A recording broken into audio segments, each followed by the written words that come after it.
So before we dive into today's episode, I do want to put my disclaimer out there, because this episode's not going to be for everybody. I just don't know where to begin with the disclaimer. We are going to be talking about child abuse, child murder, possible necrophilia. There's a whole lot to do with children, and that's not for everyone. So please do look after yourselves. If this episode's not for you, then I will see you in a future one, or my Monday Night Live, or my dome painting stuff. Yeah, I just like talk about true crime on Sundays, and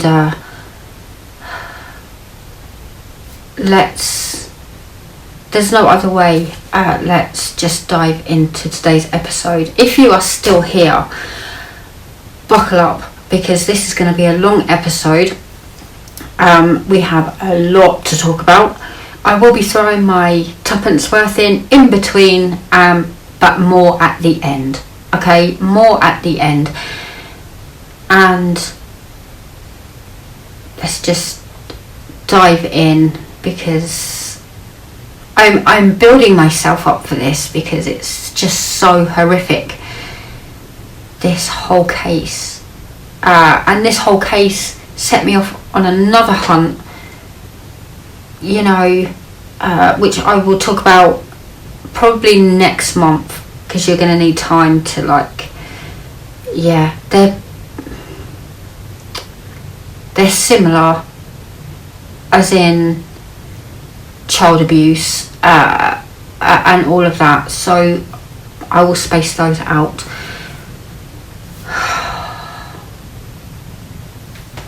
Without any further ado, let's dive in to John Wayne Gacy.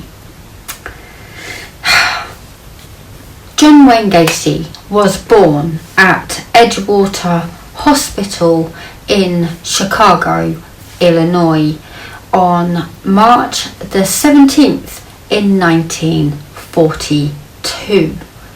This all happened, by the way, before even I was born. Just want to add that in there. The second of 3 children, he was the only son of John Stanley Gacy and Marion Elaine Robinson.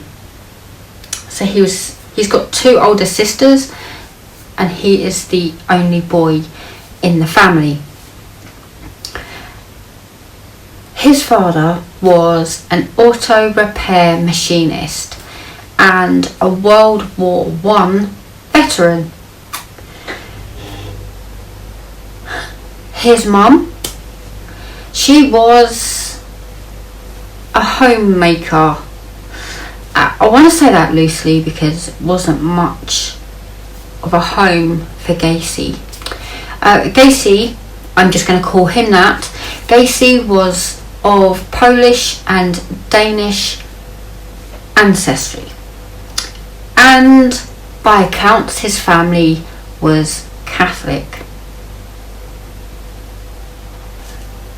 Gacy was close to his mum and his 2 sisters, but he had a very difficult relationship with his dad.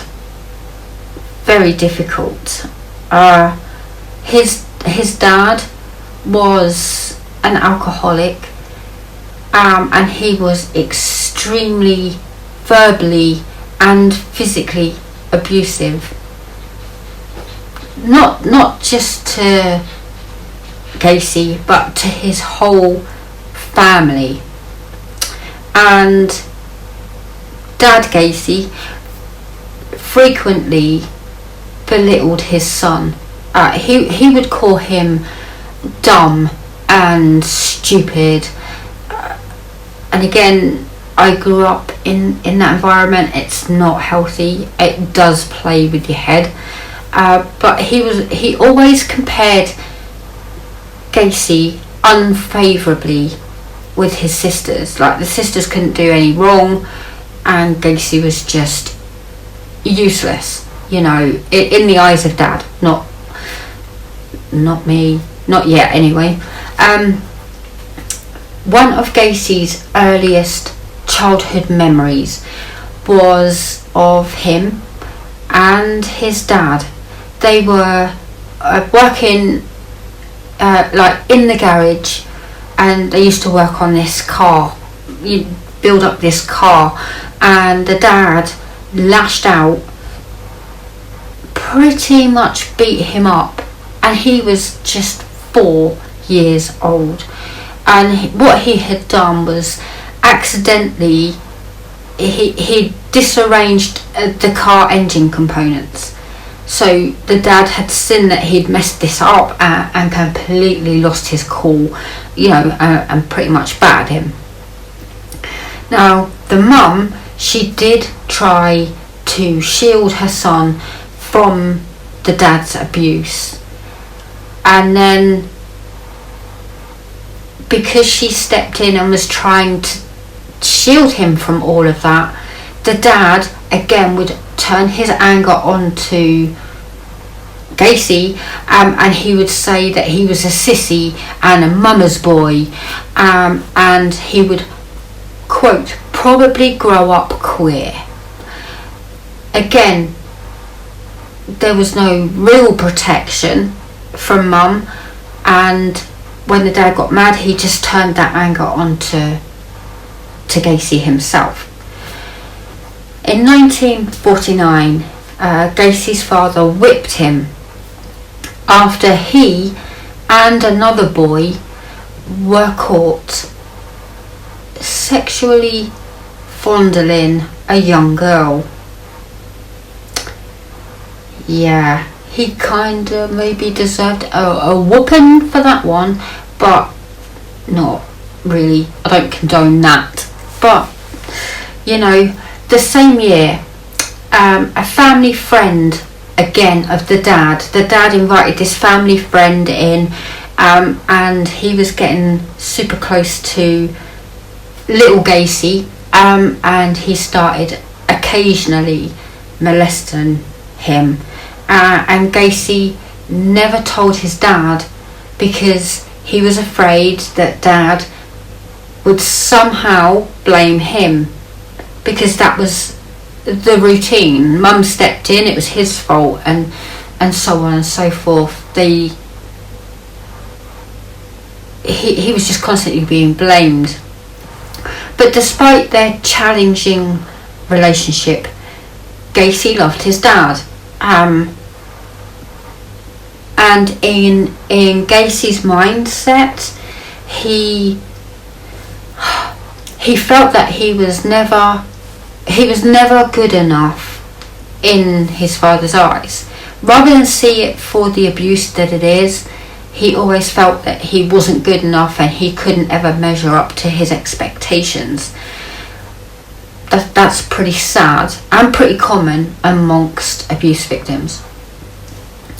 Gacy was an overweight and unathletic child, and this stemmed because of a heart condition. He was told by doctors essentially to avoid any kind of sports because it would put the heart through vigorous things, and he needed to avoid that. So in 4th grade, this is round about 9-10 years old for us in England. We don't do grades, but round about 9 or 10 years old, Gacy began to experience blackouts. He would just drop, he would just faint, and they think it's because his dad belted him so hard one time that it kind of had that effect. But he was hospitalised on occasion because of these blackouts. But also in 1957 he had a burst appendix. Now, by accounts, I wouldn't know personally, but by accounts that is an excruciating, painful thing to go through. And Gacy later estimated that between the ages of 14 to 18, around about that time, he had spent almost a year in a hospital, and because he was in hospital for long periods of time, his grades at school began to decline because he was missing school because he was in the hospital.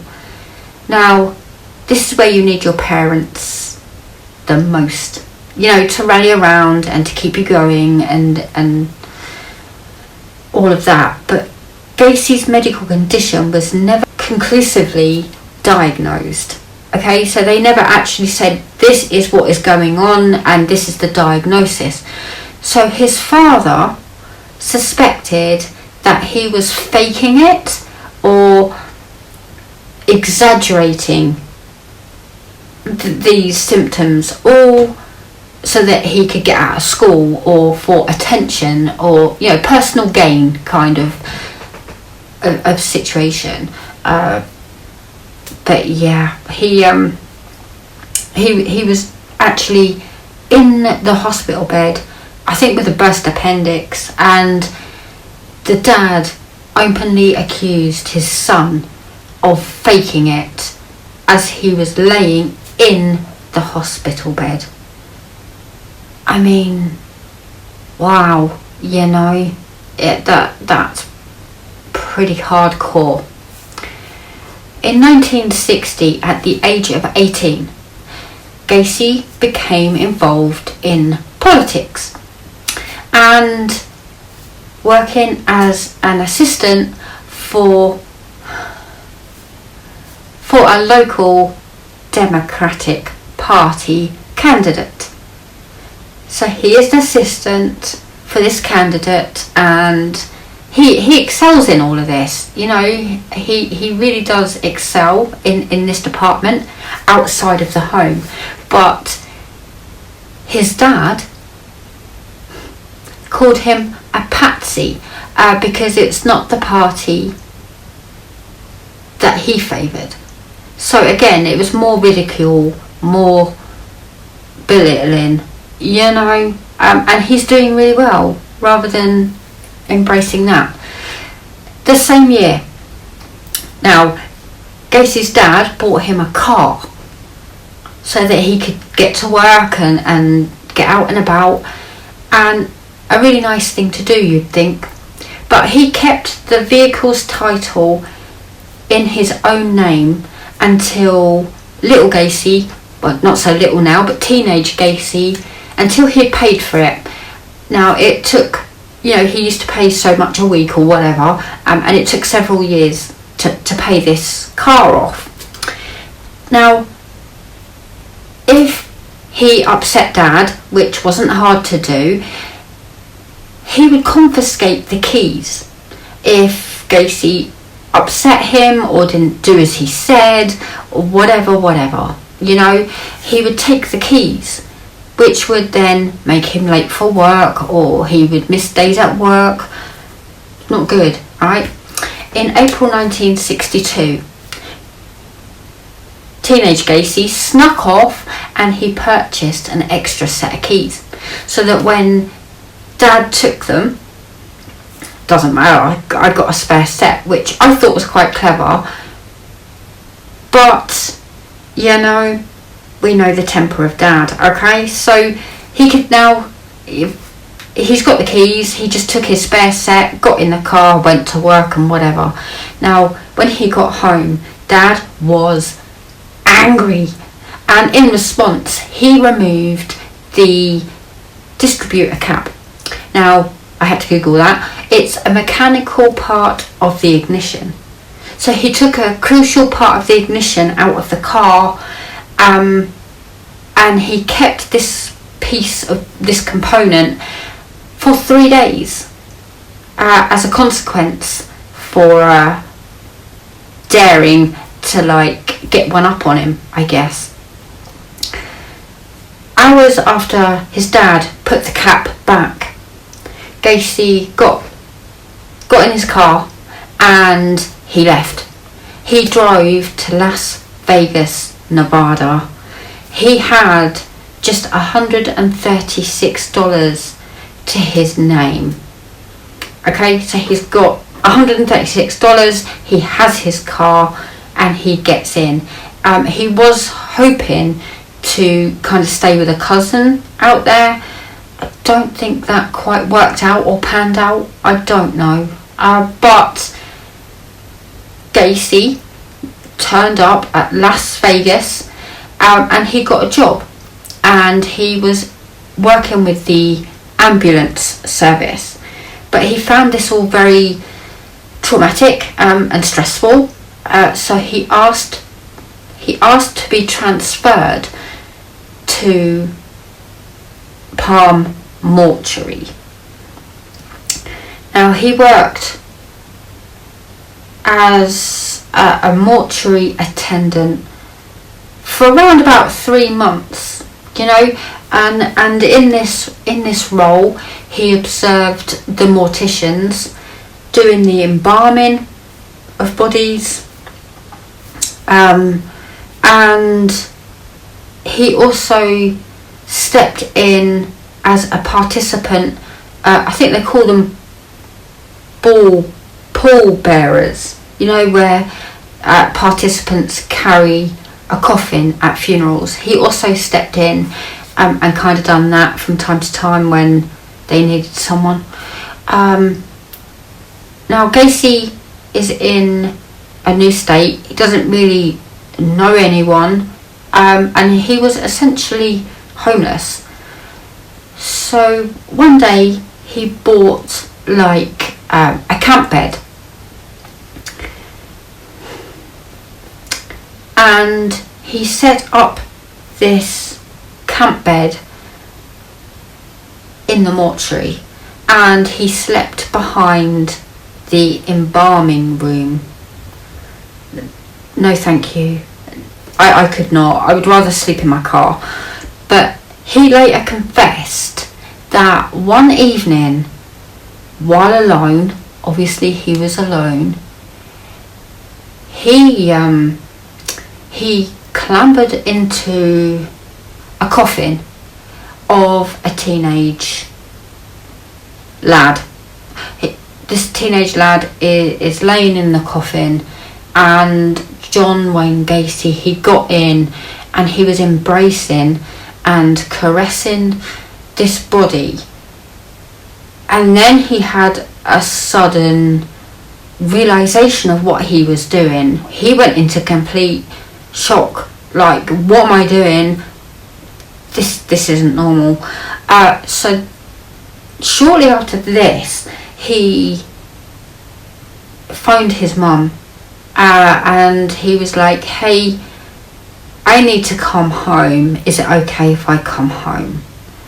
And mum, of course, said, of course you can. Of course you can come home. But he was he caught himself, and was in a complete, oh my God, what am I doing with my life? So he goes back home, okay, and shortly after that, Gacy enrolled at Northwestern Business College. Okay, now he did really badly at school. That could have been down to hospital stays, and his home life didn't really help matters, but he didn't complete high school, so he went to this college and he graduated in 1963, and from then he took a management trainee position. Okay, he took this position at Nunn-Bush Shoe Company. They had like shoe shops. Okay, I googled. I find things and then I go Google to check kind of what that is. Especially being in America, I never heard of it. So he just excelled. Okay, so he started at this company in 1964. Then they transferred him to Springfield, which is still in Illinois. So you got Chicago one side and Springfield somewhere else. But yeah, they said to him, hey, I want you to go to Springfield, Illinois and work as a salesman. Okay, so he did. And through being this salesman, he's got the charm, he's got the personality, and they promoted him to department manager in a short period of time. So he is just excelling. Okay, he's obviously enjoying his job, and he is getting promotions and just excelling in life. In March of that year, things were going great for Gacy, excelling at his job, and he was well regarded by his work peers. Everyone seemed to like John Wayne Gacy, and he found love. He became engaged to Marlene Myers, who was a co-worker. She worked at the same company, and they get engaged, and everything is just coming up roses. Okay, during their relationship, Gacy joined the Jaycees. Now I googled this to kind of find out what it is. Okay, they have different branches all over America. Okay, in different states. That it's all like this big club, and essentially it's kind of a group of guys. There was talk of women joining in, but it would change the dynamic apparently. So it's full of these guys, and it's a place where you develop your leadership skills. You meet other inspiring people, and you all come together and make an impact in your local community. So it's like all these lads, and they're trying to better themselves and help out the community. Sounds like a good thing.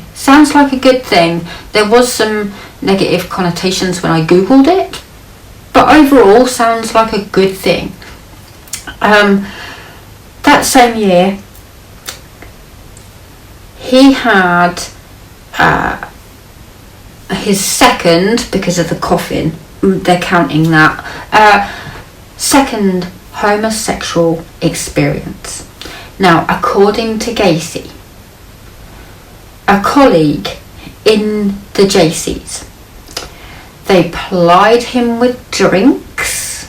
You know, they're having a jolly good old chinwag and a drink, and invited Gacy to spend the evening on his sofa. You know, you can't drive home, stay on my sofa. All very innocent, I guess. The colleague then performed oral sex on him while he was drunk.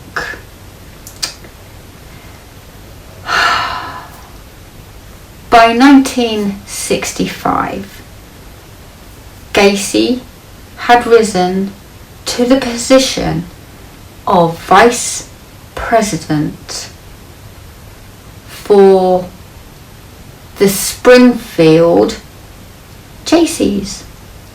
Okay? Again, he excels in everything he does. He was named the third most outstanding Jaycee in Illinois. Excelling. He's helping out in the community. And you know, if a little old lady needs her shopping done, Gacy was the guy to do it. If you need your lawn mowing, Gacy was the one to do it. Just being an outstanding citizen.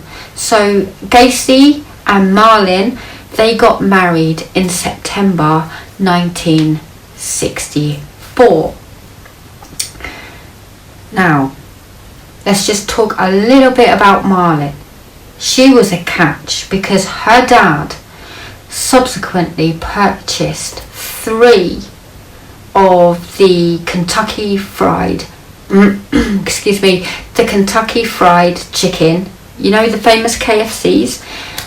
He purchased 3 restaurants in Waterloo in Iowa. They were well off, and when Marlene was married, the dad was going to hand these 3 restaurants down to Marlene and her husband, hence he wanted to marry her. The couple moved there so that Gacy could manage the restaurants, and yeah, he's got it made. Okay, so with the understanding that they would move into Marlene's parents' former home. So not only has he got 3 restaurants now to manage and to run, and yay, they also get their parents' former home. So they have a super, they don't have to see anything, do they? The offer was lucrative. Gacy would receive $15,000 per year. Now, this is the equivalent of $153,000, aka £118,899 in our money, plus a share of the restaurant's profits. This guy has got it made, okay? But this wasn't enough for Gacy. Okay, this is where we're going to start getting a little bit seedy now. Gacy opened a club, a special little club, in the basement of this restaurant. He's in the basement and he's made this little club where his employees could drink alcohol and play pool and chill out. You'd think it'd be a nice thing after shift. You know, you go down there, have a couple of drinks, underage of course, but you know, although Gacy employed teenagers or you know, male and female, the only people that he really allowed into the club and that he really socialised with were the males. You know, it was kind of a boys' club, if you like, but Gacy would give them alcohol. And then we kind of turn into the little seedy things. Okay, so he would make sexual advances. Now, if they were to be like, whoa, no, what are you doing? He would like kind of either laugh it off, you know, as a kind of joke, or he would say, congratulations, I was testing your morals and you passed. That's how he kind of got away with doing that. While this was going on, Marlene gave birth to a son in February 1966, and in 1967 they welcomed a daughter. So now he has 2 children of his own. The wife is at home, and he is like, doing this. Now, when recalling this period of his life, Gacy described this period as perfect, because not only has he got his family, he also earned his father's approval at long last. You know, he's a married man, he has children, he's running 3 restaurants and excelling in the JCs. When Gacy's parents visited in July in 1966, his father, now bear in mind he was a horrible man, but he pulled Gacy to one side, or his son Gacy pulled him to one side and privately apologised for the abuse that he had inflicted, before saying, and I don't know how I would take this, but he said, quote, "Son, I was wrong about you," end quote. and he shook Gacy's hand. Now this meant the world to Gacy. It's like, I did it. I finally made him proud, and yay. Okay, so it was kind of like a backhanded compliment in a way. I don't know how I would take that. So now Gacy still wants to be part of the JCs, and now he needs to find a Waterloo one, and he did. He joined the Waterloo JCs, and he offered them extended hours to the organisation, and in addition to the 12 to 14 hour days that he was working managing all these restaurants, he was already working 12 to 14 hour long days, and he wanted to be part of the JCs. Now at these JC meetings, Gacy often provided, of course, fried chicken, what else, and he kind of insisted on being called Colonel. Weird. A little bit weird. You have 3 restaurants, calm down.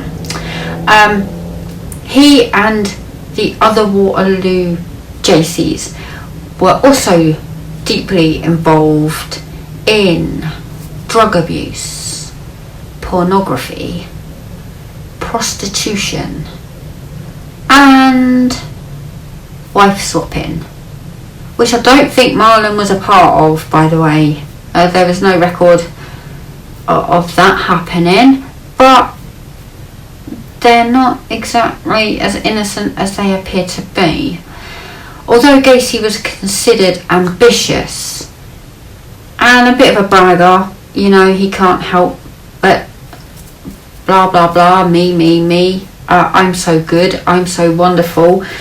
The JCs held him in high regard because he did a lot of fundraising work for the JCs, a lot of community work for the JCs, and he gave back to the community.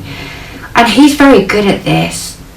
It's going to be over time, but he's just got like this double personality, what the community see and what the boys see. In 1967, he was named Outstanding Vice President of the Waterloo JCs, and he served on the board of directors. Again, everything this dude puts his mind to, he excels at. Okay? Absolutely excels. Now, sadly, things are going to take a turn. Obviously, we're here on a Sunday. This is not going to go well from this point forward. It's just a shame. I mean, taking out the testing of moral part of the situation, John Wayne Gacy, if he had put his mind to making a positive contribution to the world, he would have just become someone we could admire. But there was this other part of his personality that just lured him away from that, and that's quite sad. You know, he had that one moment in time where he could have just excelled as a human being, been a devoted dad and a devoted husband and devoted at running these 3 restaurants, and he didn't. That's why we're here. In August 1967, Gacy sexually assaulted 15-year-old Donald Voorhees Jr., the son of Donald Edwin Voorhees. Donald is a local politician and fellow Gacy.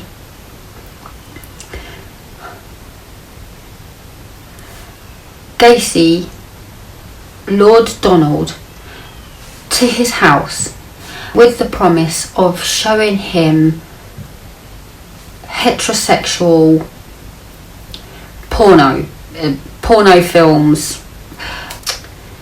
Now Gacy plied Donald with alcohol and allowed him to watch porn. He then persuaded him to engage in mutual oral sex. Now what he said to Donald was, bear in mind he's 15 years old, quote, "You have to have sex with a man before you start having sex with women," end quote. And he was like, "Well, I didn't know that." Over the following months, Gacy abused several other youths. He also tricked teenagers into believing he was commissioned to conduct homosexual experiments for scientific research, and then paid them up to $50 each.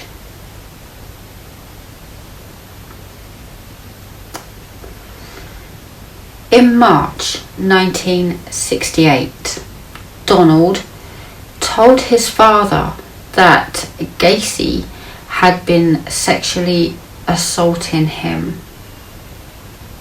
Donald's dad immediately informed the police, and they went and they arrested Gacy and they charged him with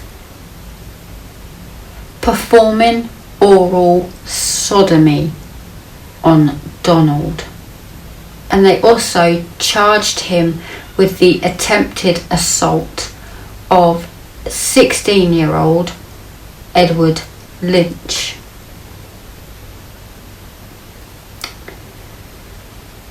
Now, Gacy, of course, denied the charges. He's deny, okay? And he actually demanded to take a polygraph test. Now, we're going back into the 70s, okay? So this is a fairly new thing. And back in this time, a lot more emphasis was placed on polygraph testing. It's a new thing. They can detect a liar when it comes up that they're lying. So it's a fairly new tool, and they put a lot more emphasis on that than we do now. Now it's kind of an indicator of guilt, but they're not even admissible in court these days. So the results of these tests were indicative of deception, okay? But publicly, Gacy denied any wrongdoing, okay? He denied, and he insisted that the charges brought forward by Donald and his dad, they were politically motivated, okay? So they're in the JCs together, okay, and he's excelling in that department and he's coming up the ranks. And Gacy said that Donald's dad had opposed Gacy's nomination for the president of the Iowa JCs. So he's playing on this card that he come up the ranks and he's just jealous. And him and his son has come up with these fabrications to help dirty his name. And you know, several fellow JCs took Gacy's side. They found his story credible, and then they rallied to support Gacy. Like, oh my gosh, right? However, on May the 10th in 1968, Gacy was indicted on the sodomy charges.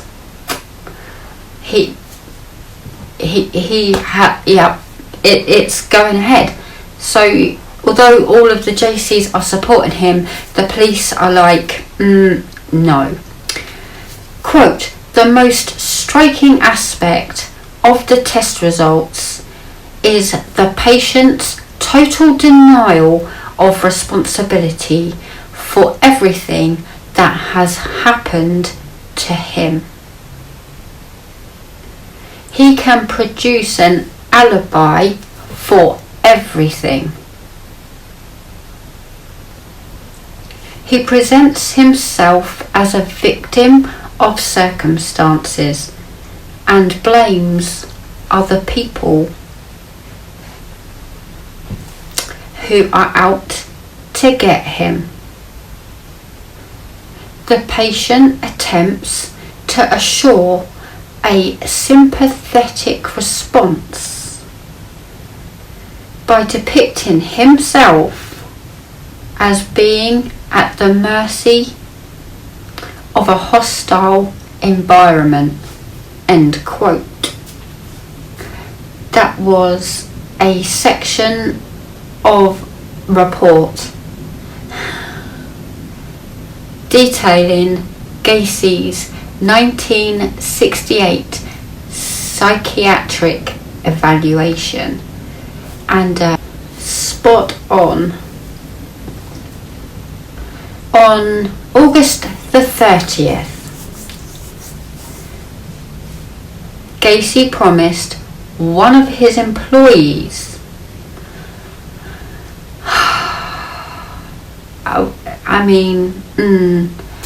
he promised one of his employees, 18-year-old Russell Schroeder, $300 if he physically assaulted Donald Voorhees in an effort to discourage the boy from testifying in court.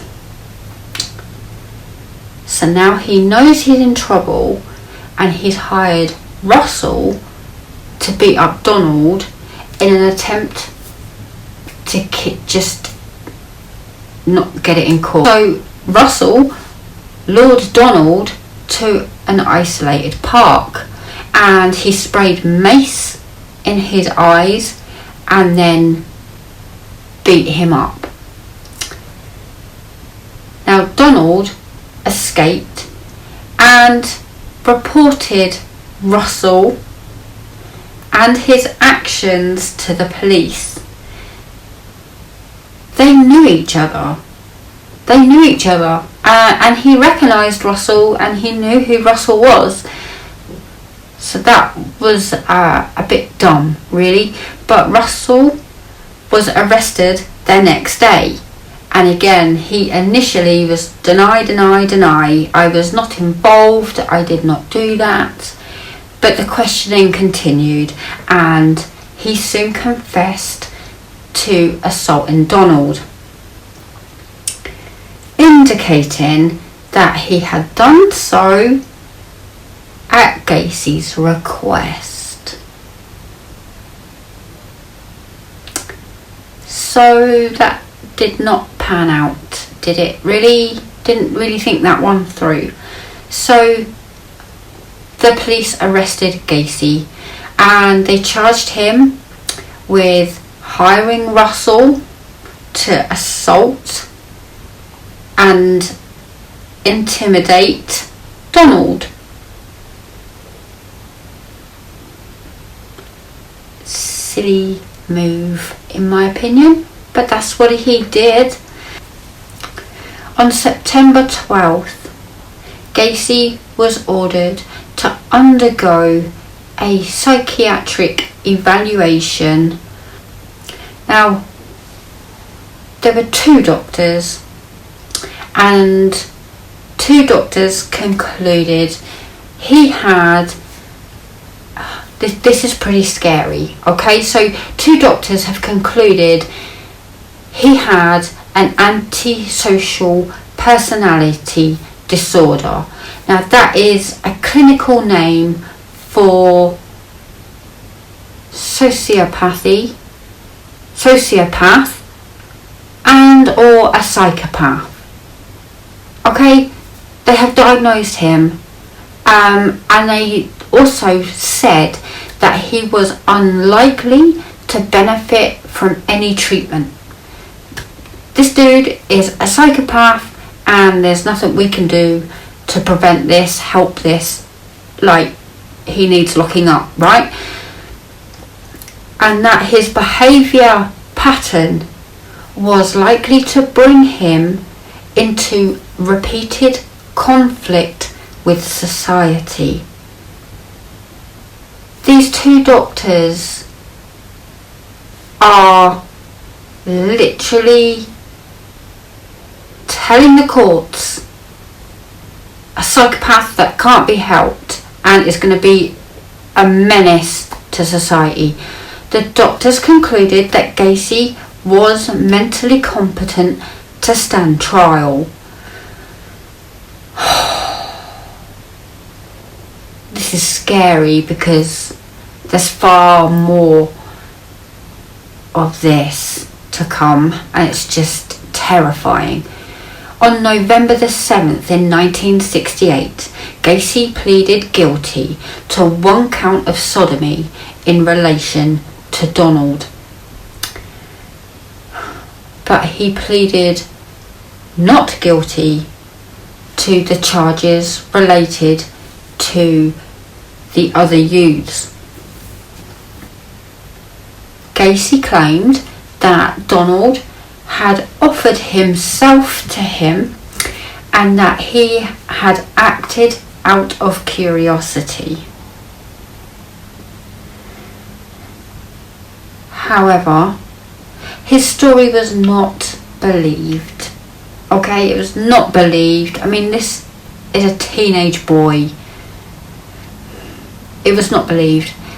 Gacy was convicted of sodomy on December the 3rd, and he was sentenced to 10 years imprisonment. Dum dum dum! He is now off the streets for 10 years. Okay, that same day, of course, his home life, okay, that same day, Gacy's wife, Marlene, she petitioned for divorce. You would have to, but yeah, she petitioned for divorce, requesting that she be awarded the couple's home and property, sole custody of their 2 children, and of course alimony. Not quite sure how he's going to pay it because he's got 10 years to serve. Okay, the court of course ruled in her favour, and the divorce was finalised September the 18th in 1969. Now, John Wayne Gacy never saw Marlene or his children ever again.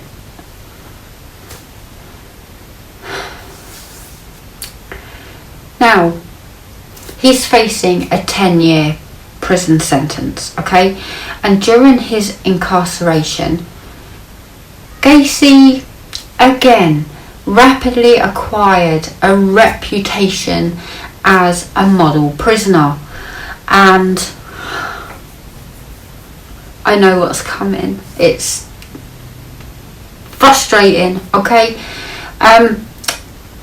Now, within a couple of months of his arrival in the prison, he had risen to the position of head cook. Now again, he has this charm, this personality that seems to win people over, okay? Now, inside the prison, they also had a Gacy gang. Gang's not the right word, but he joined the inmate Gacy's, and he increased its membership. There was 50 members when he first started there, and he got this Gacy's group to 650 men in less than 18 months. I mean, wow, okay? Gacy, he's working hard, okay? He secured an increase in the inmates' daily pay, and the prison mess hall, the head cook where he was, okay? He's got them all pay rises, okay? And he got to supervise several projects to improve the conditions for inmates. And what do all inmates need? They kind of need, how about a miniature golf course? Yeah, he got them a miniature golf course. You're supposed to be there doing hard time, deprived of everyday pleasures, but there you go. They got a miniature golf course, okay? But not only that, John Wayne Gacy, he was presented with a Distinguished Service Award for his efforts within the inmate Gacy's chapter. Yep, he's getting awards, and this was in February of 1970. All of this, I'm speechless. I mean, yay for you. Do you know what I mean? If only he channeled it into positive things, he could have made significant things happen in the real world. In June 1969, Gacy was denied parole. Now, he did have a second scheduled parole hearing come May in 1970. So he went back and thought, how am I going to win this one now? How am I going to win this over? He went off back into prison and he completed 16 high school courses. So he's doing all of these courses, and he obtained a diploma in November of 1969, all in prison, so that he could go back to the parole board and go, look, I'm going to be an amazing citizen out there. I have my 16 new qualifications and everything. On Christmas Day in 1969, Gacy's father, he died from liver disease. And when Gacy was informed that his father had passed away, Gacy collapsed to the floor and just absolutely sobbed. He took it really hard, which surprised me a little bit, but he now has the admiration and approval of his dad, I guess. But he's there and he's sobbing, and he asked for a supervised compassionate leave to attend his dad's funeral, and that was denied, which I think it should have been, but it was denied. Now, this is where I kind of lose it, because he was sentenced to 10 years in prison. And do you remember the warnings that the doctors gave, Gacy was granted parole with 12 months probation on June the 18th in 1970, and he had served 18 months of a 10-year sentence. Now, if we just end it right there, imagine the rest of this story would probably not have happened, or not happened to so many. Okay, the conditions of his probation included a nightly curfew. I believe he had to be indoors, by like 10 p.m. or something, and that Gacy would relocate to Chicago to live with his mother. So his mother was going to make sure that he stuck to the terms of his parole.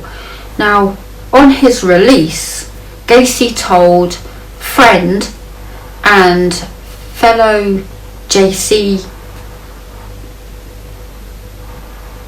Clarence Lane.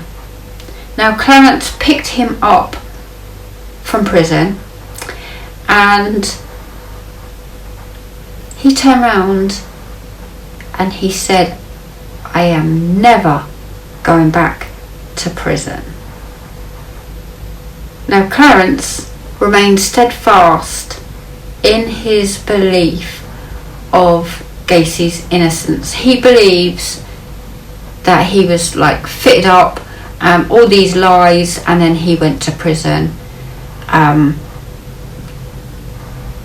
based on fabrications of these allegations, just because he was jealous that he was the vice president. But yeah, he did do it. Sorry, Clarence, but he did. Gacy wanted to re-establish himself in Waterloo. However, within 24 hours, he was back in Chicago with his mum, because that was his terms of his parole, right? So he can say what he wants to fellow Clarence, but he has been told, go home. He did arrive in Chicago by bus on June the 19th, and shortly thereafter he obtained a job as a short order cook. He should be in prison. 18 months out of 10 years. That on February 12th, 1971, Gacy was charged with sexually assaulting a teenage boy who claimed that he had lured him into his car. How long has he been out? And already, already he's back at it. This lad was at Chicago's Greyhound bus terminal, and he had met Gacy, and Gacy picked him up and took him to his house. Okay, he took him home, and he had attempted to force the boy to have sex with him. Now, he's still on parole, okay? This is a violation of his parole. The court dismissed this complaint when the boy failed to appear.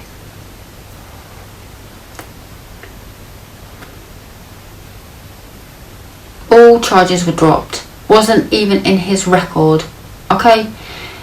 On June the 22nd, Gacy was arrested and charged with aggravated sexual battery and reckless conduct. in response to a complaint filed by a youth.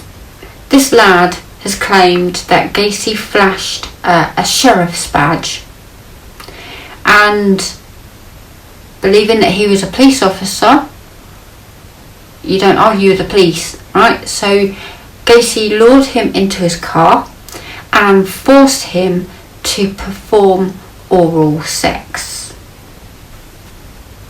These charges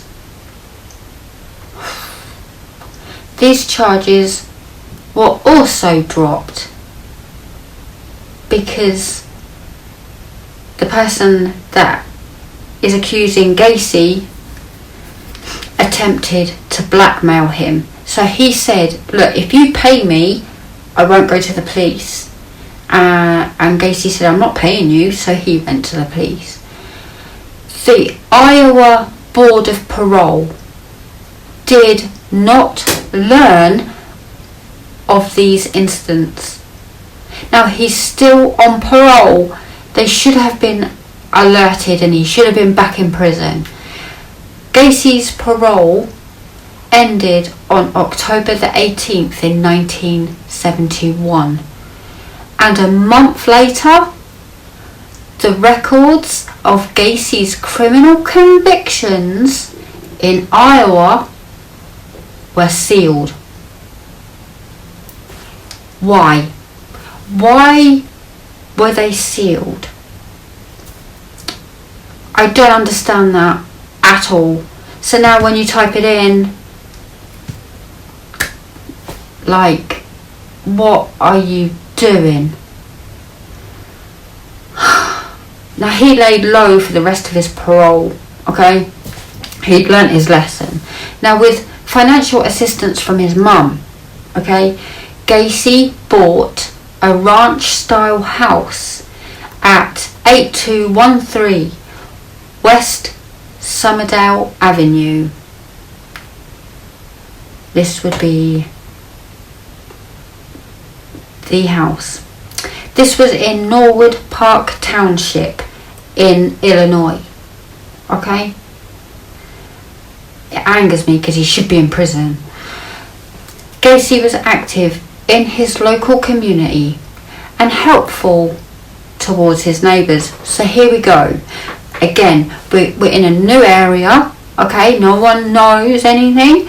So we're going to paint this portrait of a really helpful kind of person.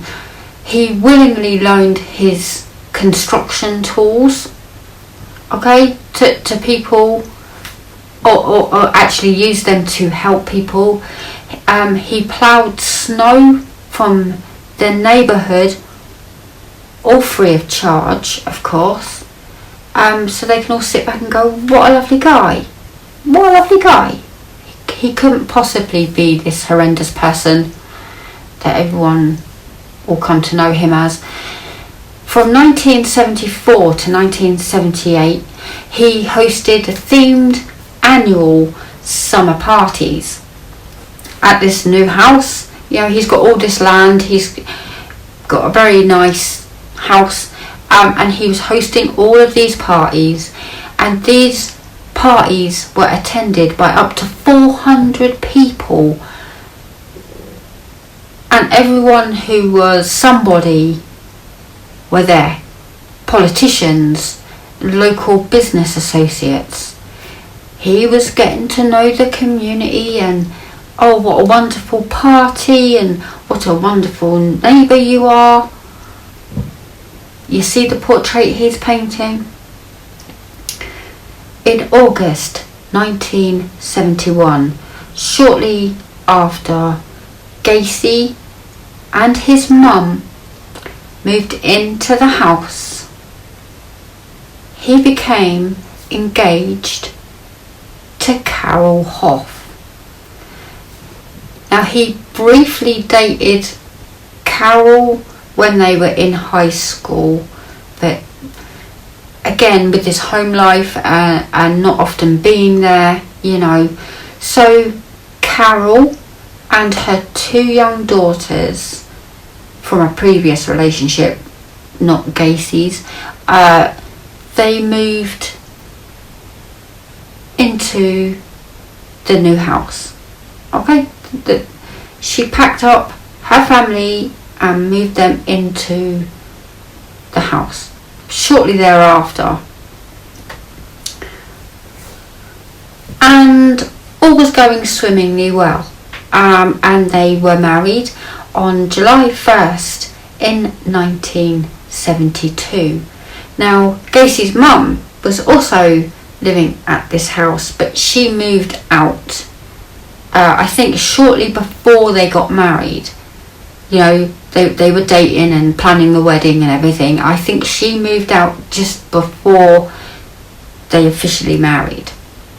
So she's off doing her own thing, and now they were living this wonderful life, amazing neighbour and everything else. Now in 1975, Gacy told Carol that he was bisexual. Okay, he's come out and said, hey, I'm kind of bisexual. And on Mother's Day of that year, they had sex, you know, and after he was done, he informed her that this, quote, would be the last time that they would do so. And it was, indeed. He never had sex with Carol again. And yeah, then things started turning. He began spending most evenings away from home. He didn't really want to be at home, okay?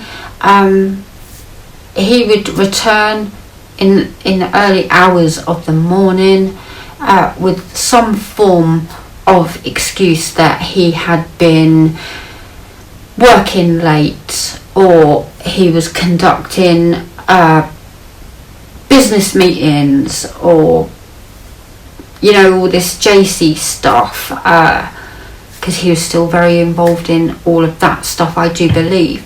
He would just make excuses as to why he didn't want to be at home. But Carol wasn't silly, okay?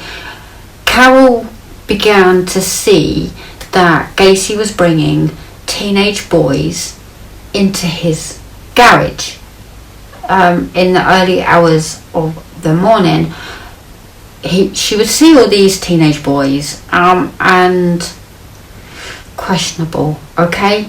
And there was one time where he was out, because he was out for hours and hours at a time, and she kind of went snooping, and then I think she may have regretted it, because she kind of found gay pornography.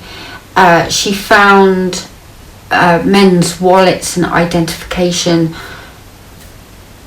inside this den, I want to say, inside the garage. But when she looked at the identification and how young these boys were, she kind of decided to confront Gacy about it. And then he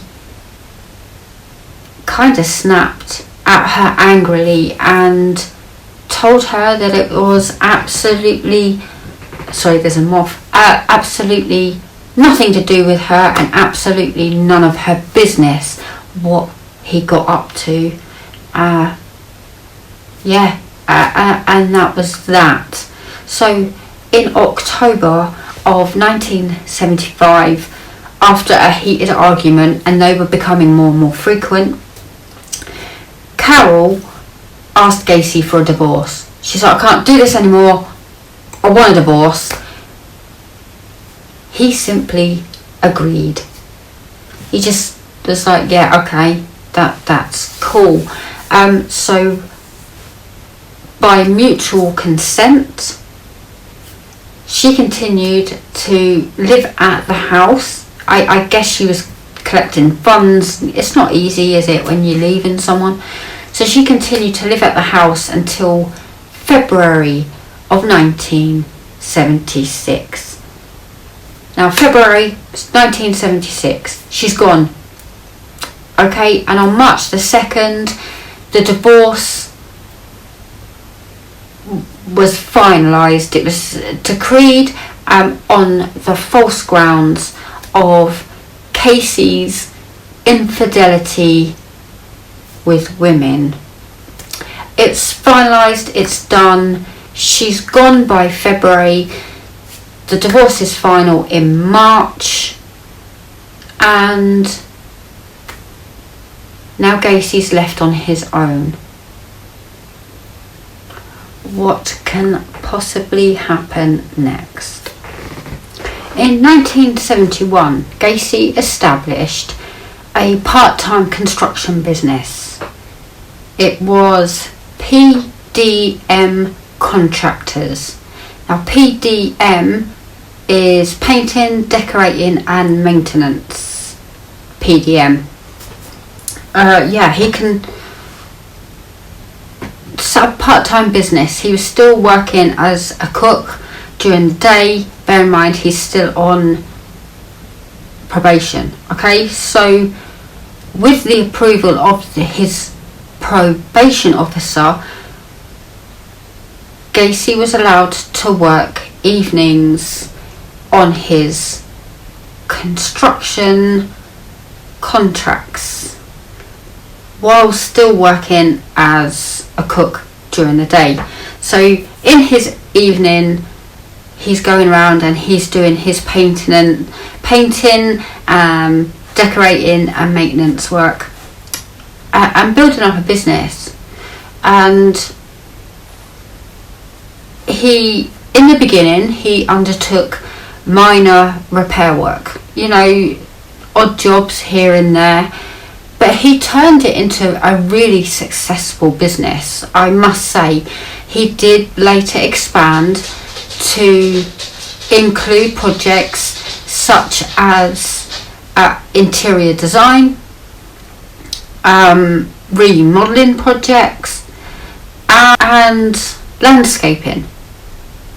So more and more, projects are coming in.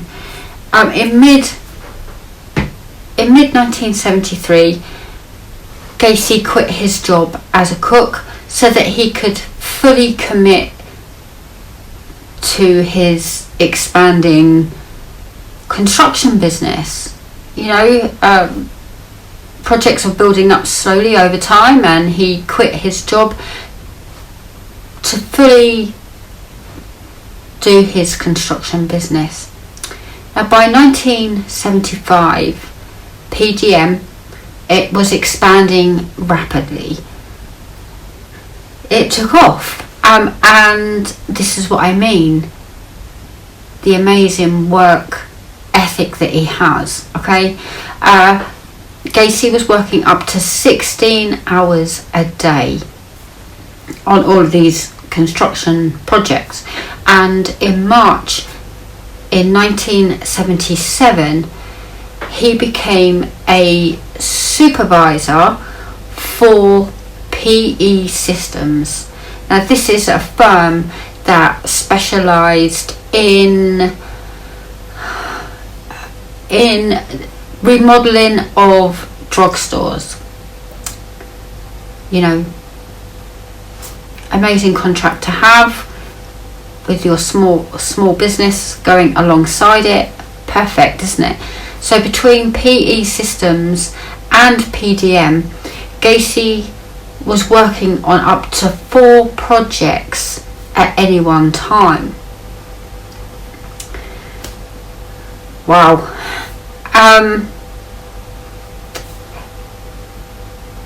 He's working on all of these projects, but he also has to frequently travel to other states because they're not all in Illinois, I guess.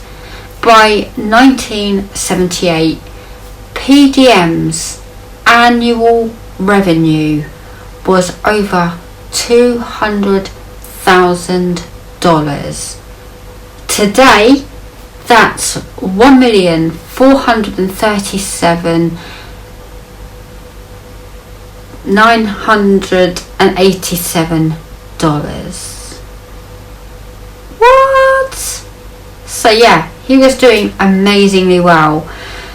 through his membership in a local moose club, Gacy became aware of a Jolly Joker clown club.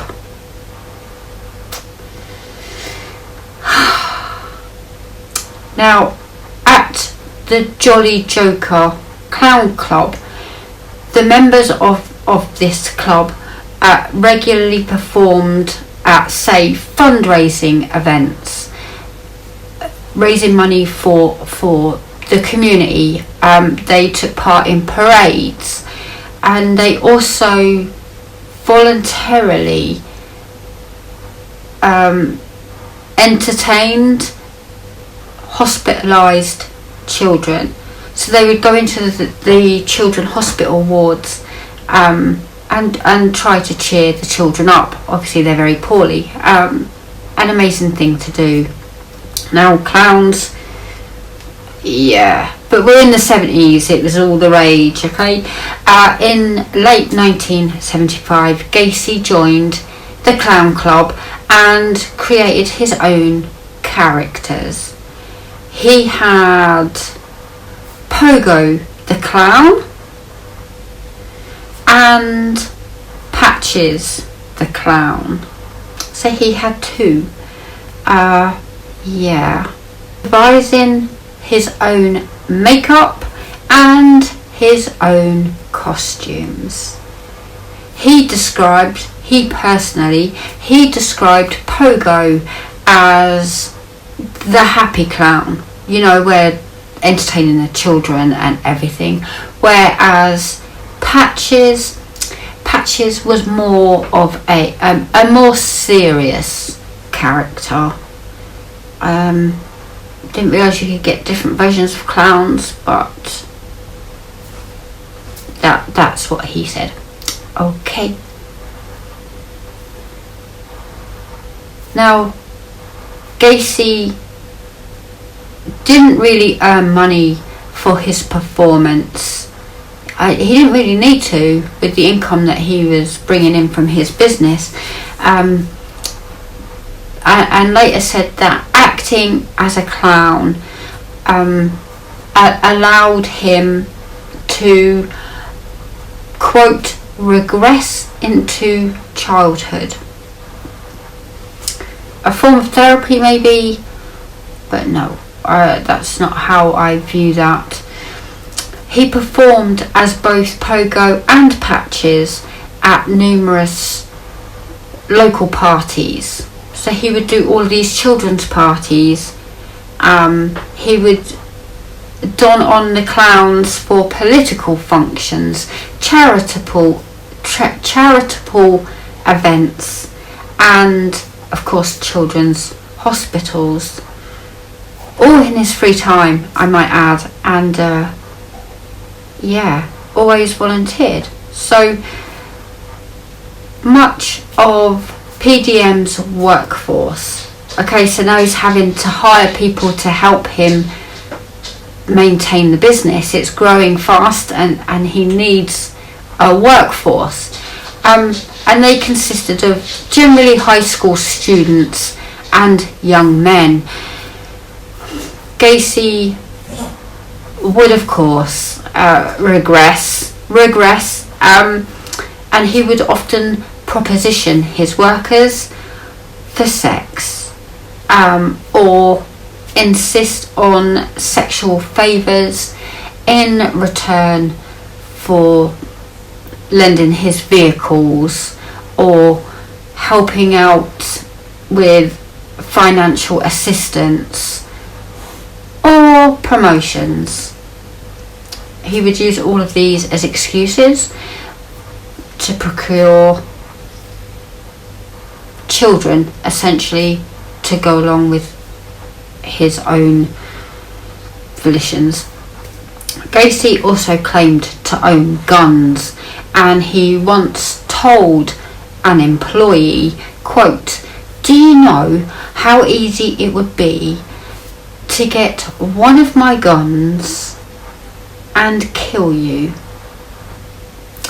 And how easy it would be to get rid of the body. End quote.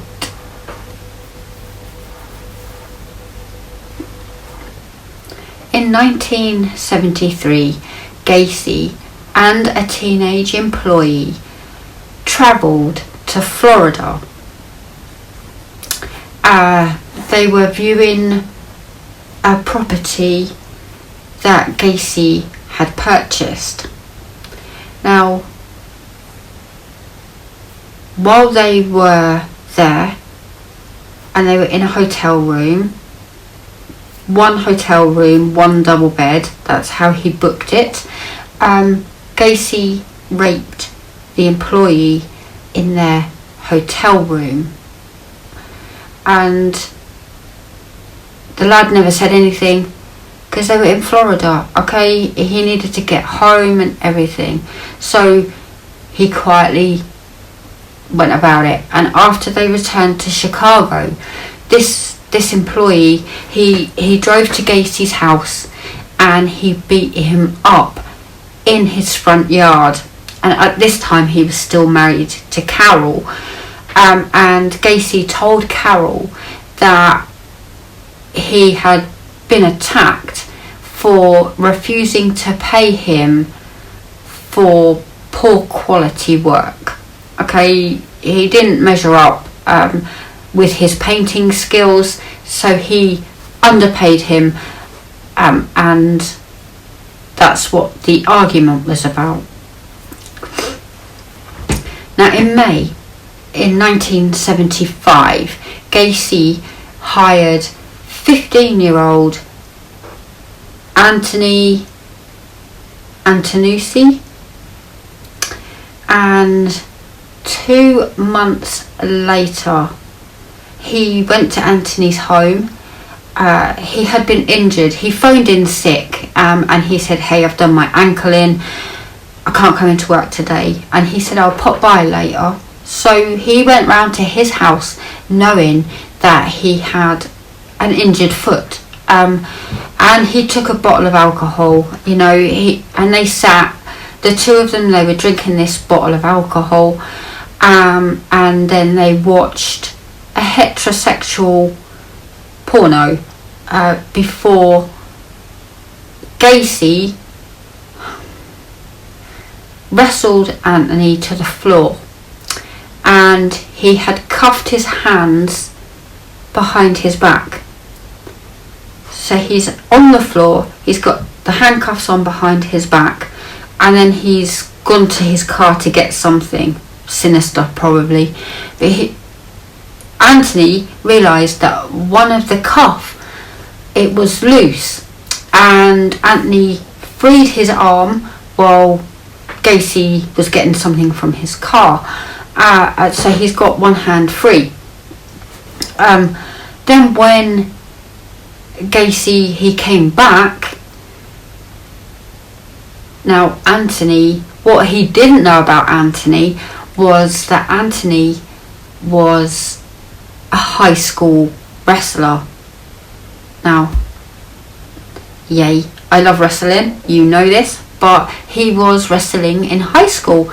So when Gacy came back in, Anthony grappled with him, and he was hunting his pockets, and he obtained the key, and he's unlocked the handcuffs and then put them on Gacy. He's locked his hands behind his back. Gacy was laying there and he was threatening Anthony, and then he calmed down, okay, and he was like, "I promise, if you free me, I will just leave." And Anthony believed him, and Anthony agreed, and he uncuffed Gacy, and then Gacy just got up and he walked out of his house.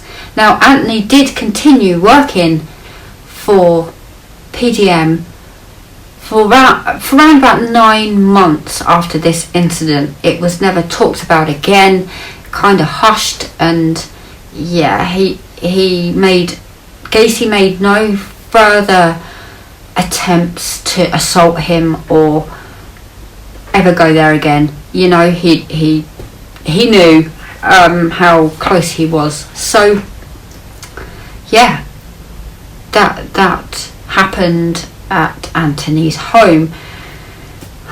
On July the 26th in 1976, Gacy picked up an 18-year-old hitchhiker. His name is David Cram, and he's hitchhiking, he's learning about David Cram, and he offered him a job at PDM, and he began working pretty much that same evening, I do believe. You know, he was like, let's go and get you employed straight away, you know. And on August the 21st, David moved into Gacy's house. Yeah, he's got this big house now. His wife and his children have left, so David took one of the spare rooms. And the next day after he's moved in, David and Gacy are having several drinks because it's David's 19th birthday. So they're having a couple of drinks and they're celebrating, and Gacy dressed up as Pogo. The dude's 19, but okay. So he's dressed up as Pogo, and Gacy, he conned David into trying on these handcuffs, and his wrists were cuffed in front of him. He learnt from Anthony not to put them behind. They were in front, and somehow he was swinging David around while holding the chain of the handcuffs in the middle, and he was kind of swinging him around. To what gain, I'm not really sure, but he said that he intended to rape him. Now, David kicked Gacy in the face and was having none of it, and he fought. Okay, so he's kicked Gacy in the face, Gacy's fallen back, he's grabbed the keys and he's freed himself. Another failed attempt, except David lived in his house. Okay, so a month later, Gacy appeared at David's bedroom door. He's standing there, he's lurking, and he's like intending to rape him. And he turned round to David and he said, quote, "Dave, you really don't know who I am."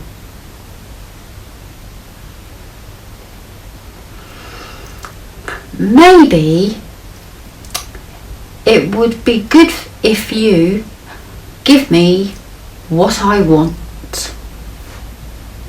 End quote.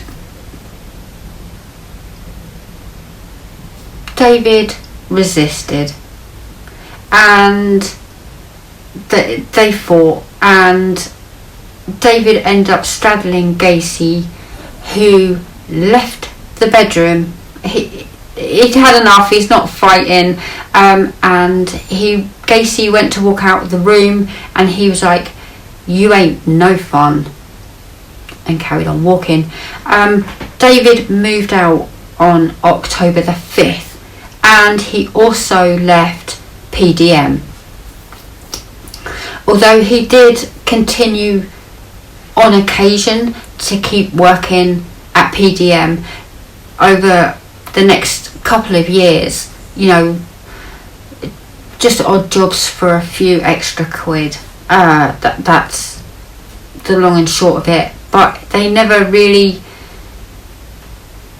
he was just distant. Now, shortly afterwards, another employee, 18-year-old Michael Rossi,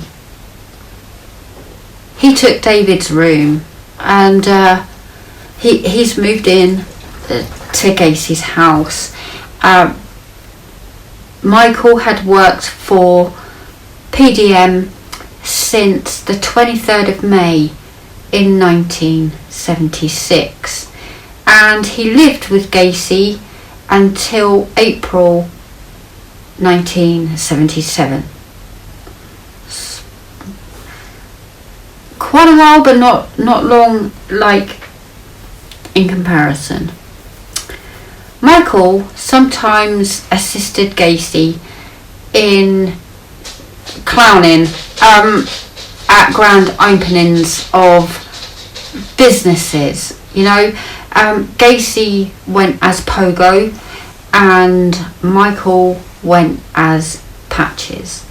That was their thing. Every now and then he would just help him out and turn up as Patches, just to help him out, and whenever there was an event that required it. So, they seem to be getting on okay. Now, Gacy also at this time kind of entered into local Democratic Party politics. Okay, and he initially offered use of his employees to clean party headquarters at no charge, of course, because we have to maintain the good character in the community, and what better way to have politicians on your side? Might come in handy. He was rewarded with an invitation to serve on the Norwood Park Township Street Lighting Committee. Again, here we go. Let's go start climbing these ranks. I don't know how he found time to do community work and clowning around in his business and everything, but soon enough he earned the title of precinct captain. Again, climbing the ranks, and doing good in the community, I guess. In 1975, Gacy was appointed director of Chicago's annual Polish Constitution Day Parade. And that's kind of why I mentioned his Polish connections in his background, Polish and Danish ancestry. So that was his pull there.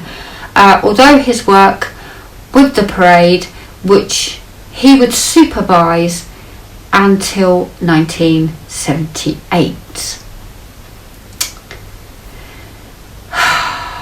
He just climbs these ranks.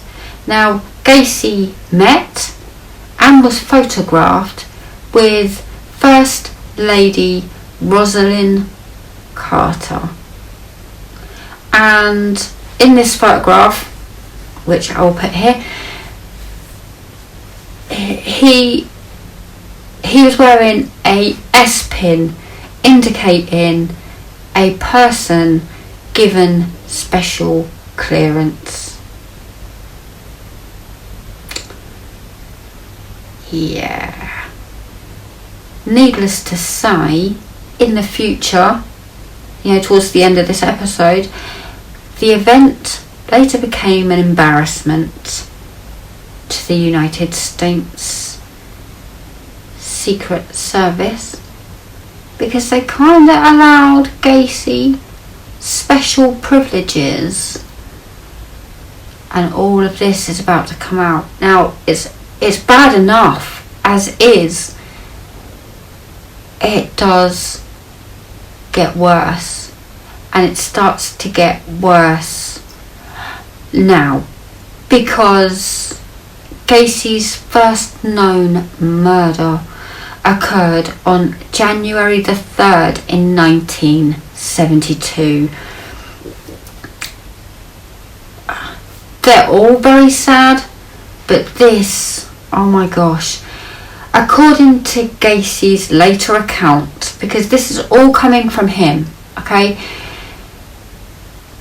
following a family party that previous evening, he drove to the Civic Centre in the Loop. Now this is early hours of the morning, okay, and he, according to him, he wanted to go and view a display of ice sculptures. Why you would go early hours of the morning to that, I don't really know, but he lured a 16-year-old. His name was Timothy Jack McCoy, and he was at Chicago's Greyhound bus terminal. He lured him into his car. I can imagine it's early hours of the morning. Now Timothy, he was on his way to his dad's home in Omaha, Nebraska, and he's kind of chatting to Gacy, and he's saying that my bus isn't here until noon, and it was early hours of the morning, and in Chicago I think it's quite cold, right? So they're chatting. He seems approachable, friendly, and everything else.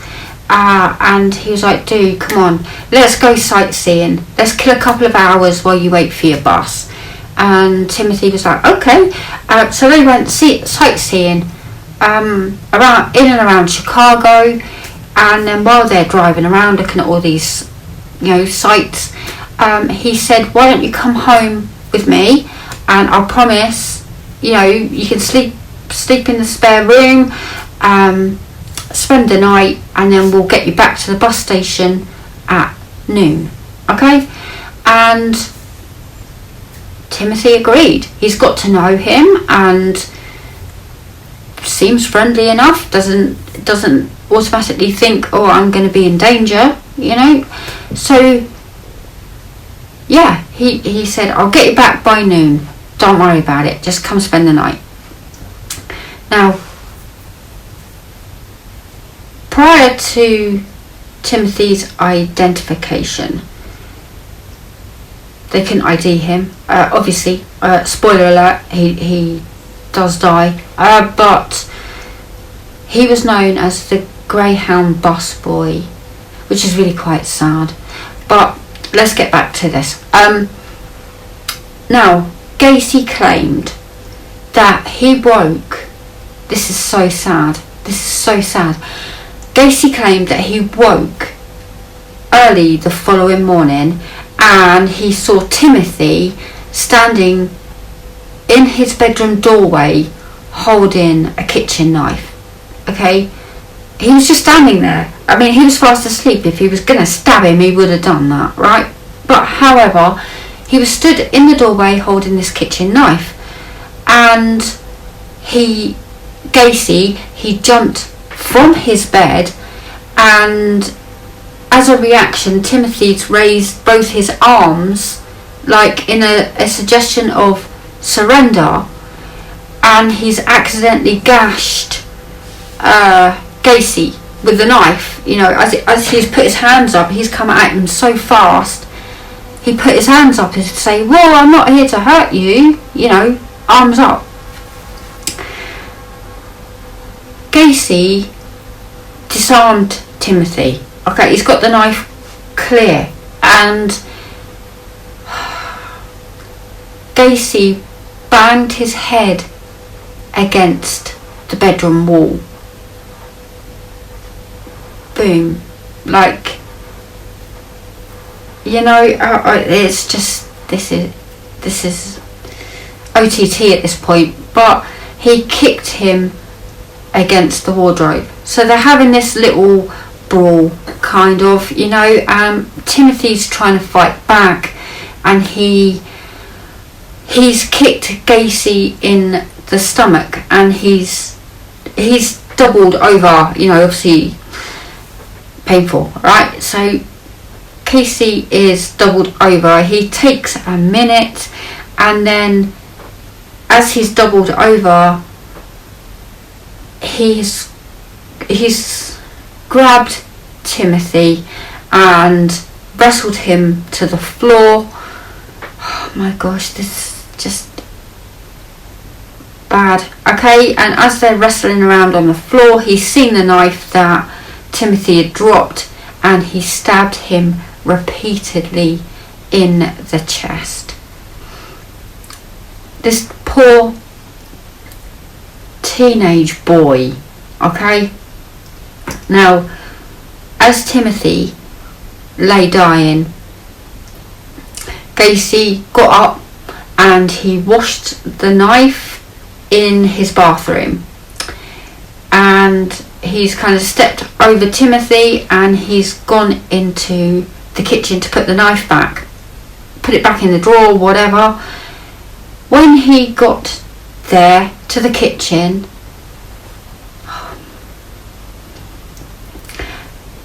he's seen the makings of breakfast on the table. Timothy had set the table for two, and he was cooking breakfast, and he had walked to Gacy's room to wake him up while absent-mindedly just carrying the knife. You know, he's prepping and everything, and he's thought, oh, I've got to go and get Gacy, and he's just taken the knife with him.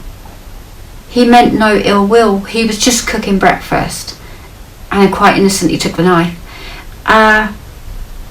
Gacy, he buried Timothy McCoy in the crawl space. Now, crawl space, we don't have crawl spaces here in England. It's kind of like a space between the house, under the floor, below the house itself. And yeah, he chucked his body under the crawl space in a makeshift grave, and then put a layer of concrete over that. And in an interview several years after his arrest, Gacy said that immediately after killing Timothy McCoy, not that he was sorry or, oh my gosh, he was making me breakfast and I totally overreacted. No, he felt totally drained, and he noted that as he stabbed Timothy and listened to his words, gurgulations, and the gasping for air, basically gasping for survival, he had experienced a mind-numbing orgasm.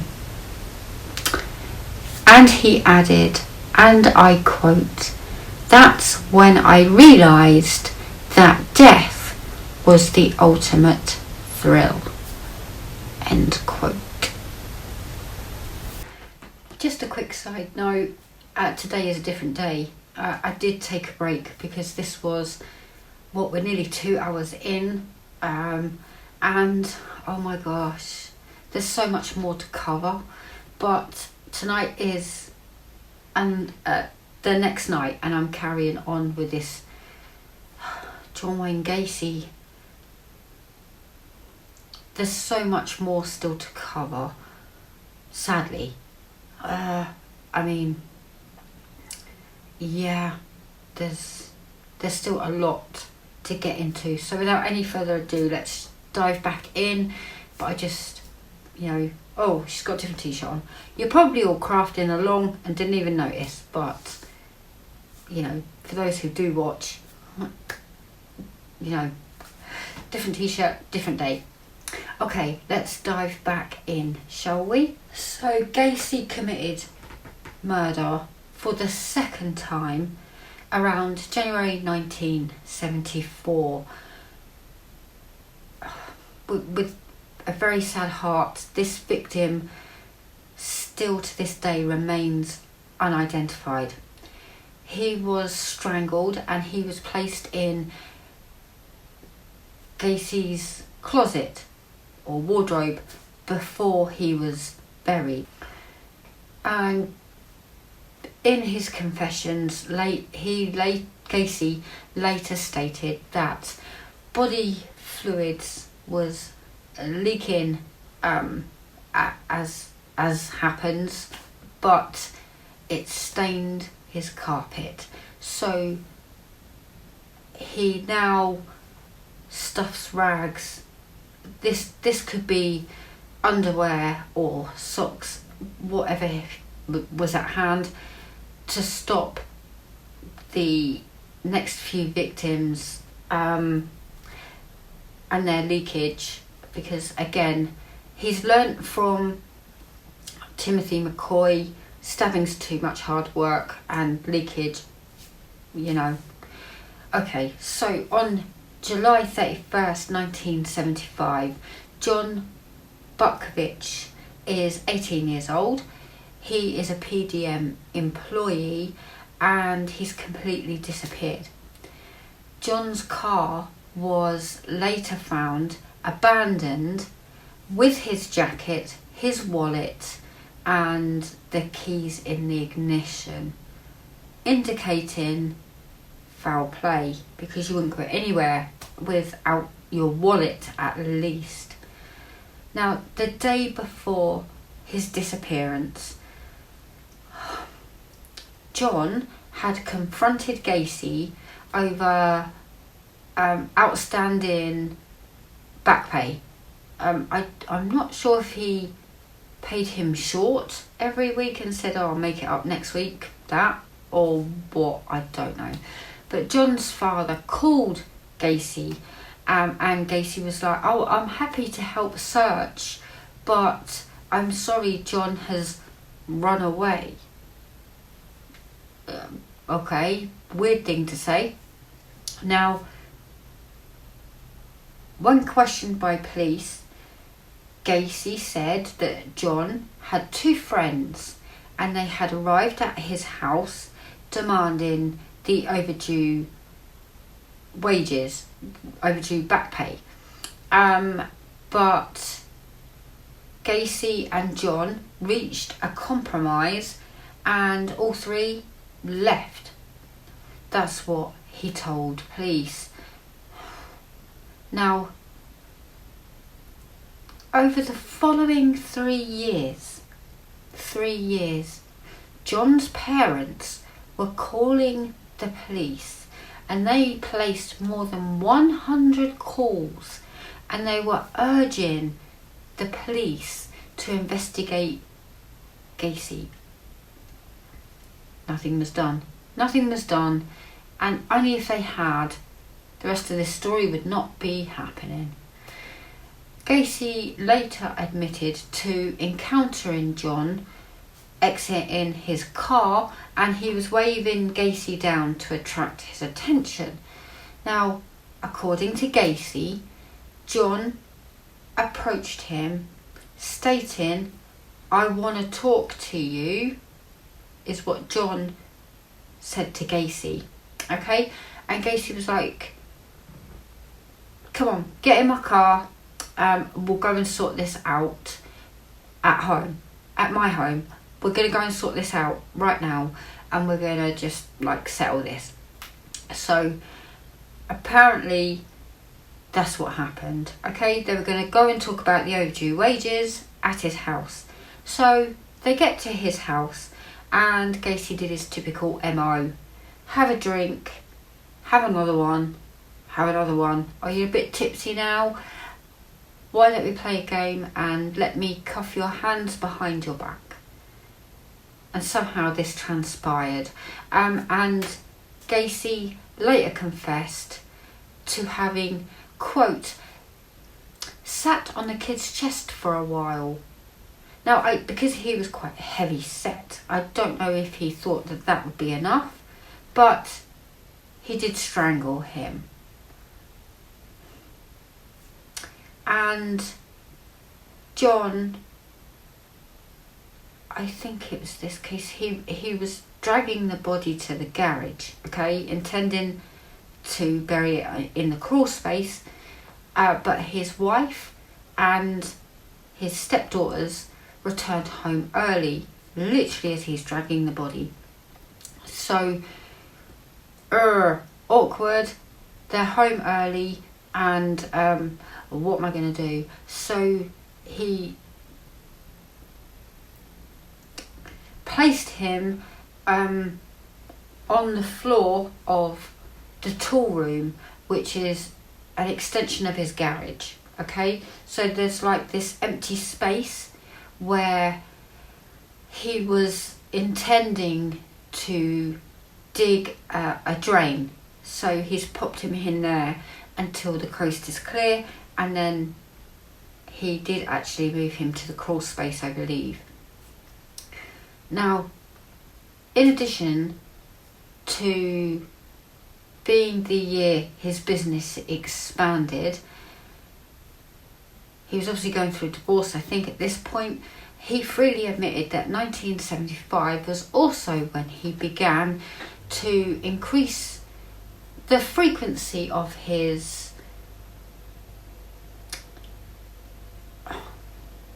sex with young males, is the only way I can kind of put that. But he often he called this cruising. So whether he was cruising looking for boys and so on and so forth, but he was ramping up that. Now, he committed most of his murders between 1976 and 1978 because he lived alone, right, following the divorce. Now, we know he doesn't like to be told no, but I don't think that was his reason for killing these boys either, do you know? Now, he's running his business and everything. He remained incredibly social, civic-minded, several, helping the neighbours out and everything else. Now, in this time, in 76, the neighbours started noting significant changes in his behaviour. They would see him in the company of young males. Alarm bell number 1, okay? They would hear his car leave or arrive in the early hours of the morning. Number 2, they would see lights in his home switch on and off, again in the early hours of the morning. Red flag number 3. And one neighbour remembered, one neighbour remembered that for several years, she would listen to this muffled, high-pitched screaming, shouting and crying had repeatedly woke her up in the early hours of the morning, and her son. Now, she said that it was coming from a house across the road. Maybe she didn't know which one, but my point is, when you're seeing the police come in and question Gacy all the time, wouldn't that be like, maybe that's where the screaming's coming from? I don't know. I know it's difficult because you kind of don't want to accuse people, but even so, 1 month after his divorce was finalised, Gacy abducted and murdered 18-year-old Daryl Sampson. Daryl was last seen alive in Chicago on April the 6th, 1976, and Gacy buried him under the dining room with a cloth lodged in his throat. On May the 14th, 15-year-old Randall Raffett disappeared. Shortly after returning home from a dental appointment. Hours after Randall was last seen by his family, 14-year-old Samuel Stapleton vanished as he walked home. Oh my gosh, he went to visit his sister, and he was walking home and came across Gacy. Now, Daryl and Randall were quite close acquaintances. So, they were both buried together in the crawl space. And investigators believe that the two were murdered on the same evening. So the chances are these two kids had met up and he'd picked them both up. That's, my suspicion. On June 3rd, Gacy killed 17-year-old Michael Bonin, who disappeared while travelling from Chicago. Gacy strangled Michael with a ligature and buried him under the spare bedroom. My gosh. 10 days later, Gacy murdered 16-year-old William Carroll, and he buried him in a common grave in the crawl space. William seems to have been the first of 4 victims known to have been murdered between June 13th and August the 6th in 1976. 3 were between 16 and 17 years old, and one unidentified victim appears to have been an adult. Now, when they have an unidentified, they generally put a kind of age range there. I would go lower end with this dude. On August the 5th, 16-year-old James Hakinson is last known to have phoned his family, possibly from Gacy's home. James died of suffocation. His body was buried in the crawl space beneath 17-year-old Rick Johnston, who was last seen alive on August the 6th. Gacy is thought to have murdered 2 unidentified males between August and October 1976. On October 24th, Gacy abducted and killed teenage friends Kenneth Parker and Michael Marino. The 2 were last seen on Clark Street in Chicago. 2 days later, 19-year-old construction worker William Bundy disappeared. He disappeared after informing his family he was to attend a party.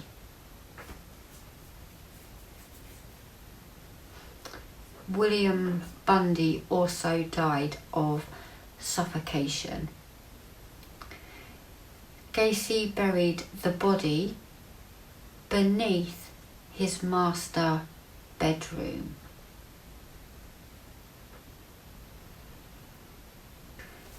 It is believed that William also worked for Gacy at some point as well. That's how he kind of knew him. Between November and December 1976, Gacy murdered 21-year-old Francis Alexander. Francis' last contact with his family was a phone call to his mother sometime in November. Now, Francis was not reported missing, as his family believed that he had moved to California shortly after his disappearance. They just assumed that he'd moved to California. That's very sad. You know, he's not phoned for a week, a month, a year. Something's odd. Francis was buried beneath the room that Gacy used as his office. In December 1976, 17-year-old Gregory Godsick disappeared.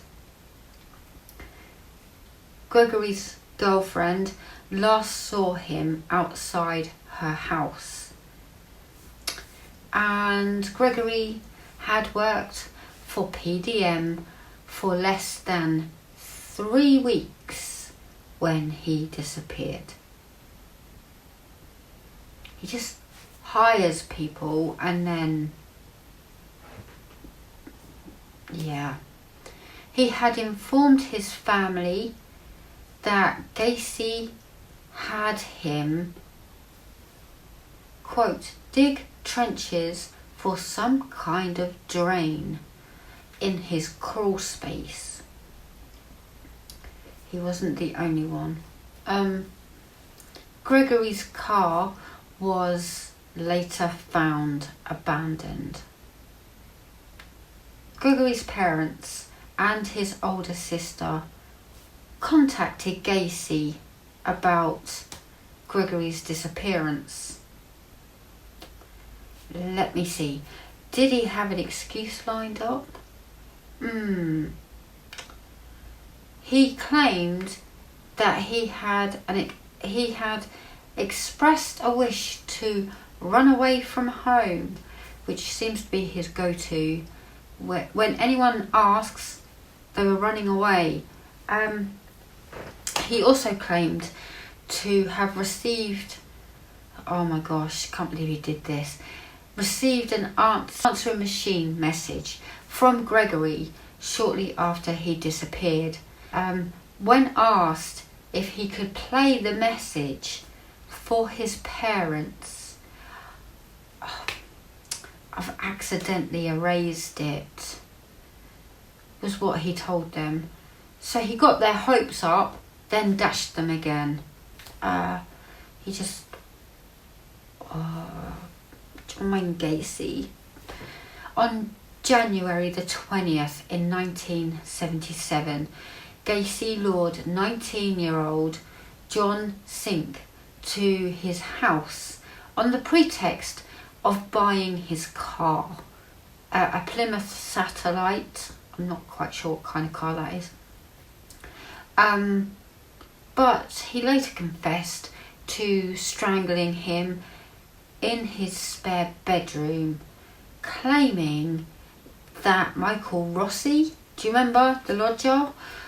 He was asleep in the house when this happened. Yeah. Gacy later sold the car for $300 to Michael Rossi. I mean, wow. 2 months later, on March the 15th, 20-year-old John Prestige disappeared. Now, John was last seen leaving a Northside restaurant. He was buried in the crawl space above the body. He's having to double them up, of Francis Alexander. Shortly before his disappearance, John had mentioned that he had obtained work with a local contractor.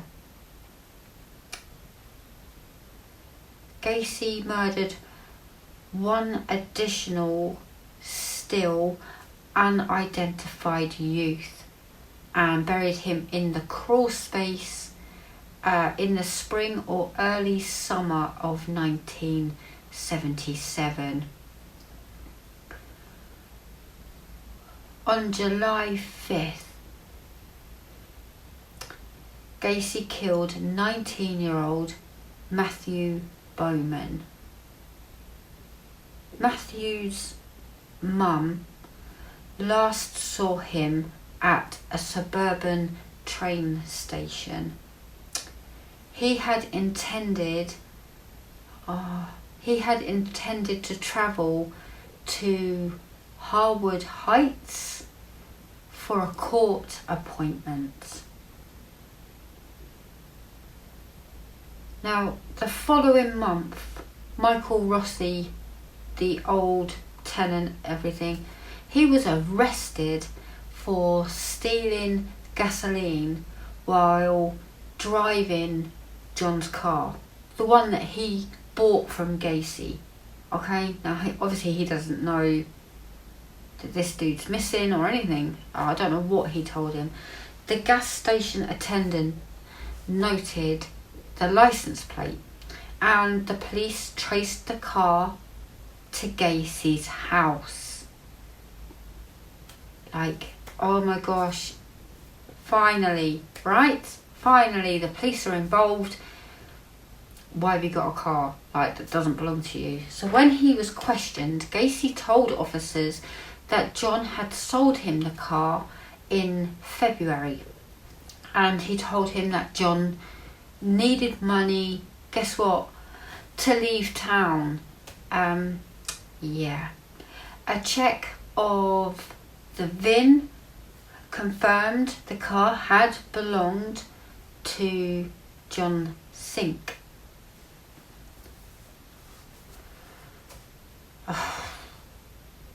Guess what? The police did not pursue the matter anymore, but what they did do is phone John's mum and said, oh, we don't know where he is, but he did sell the car to Gacy. You know,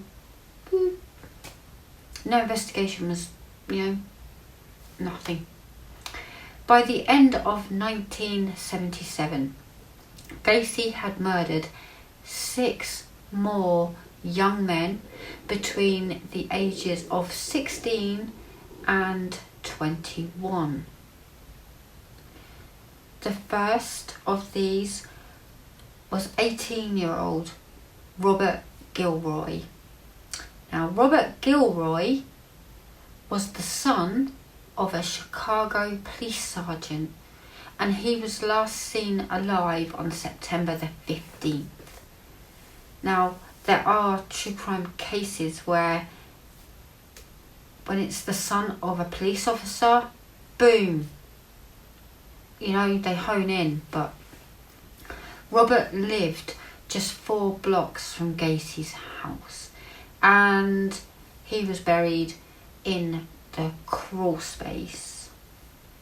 But 10 days after Robert Gilroy was last seen, 19-year-old former US Marine John Mowry disappeared after leaving his mother's house. Gacy strangled John Mowry and buried him beneath the master bedroom. On October the 17th, 21-year-old Russell Nelson disappeared. He was last seen at outside of a Chicago bar. Gacy murdered and buried him beneath the guest bedroom. Now, less than 4 weeks later, Gacy murdered 16-year-old Robert Winch and buried him in the crawl space. 20-year-old Tommy Bolling disappeared on November the 18th after leaving a Chicago bar.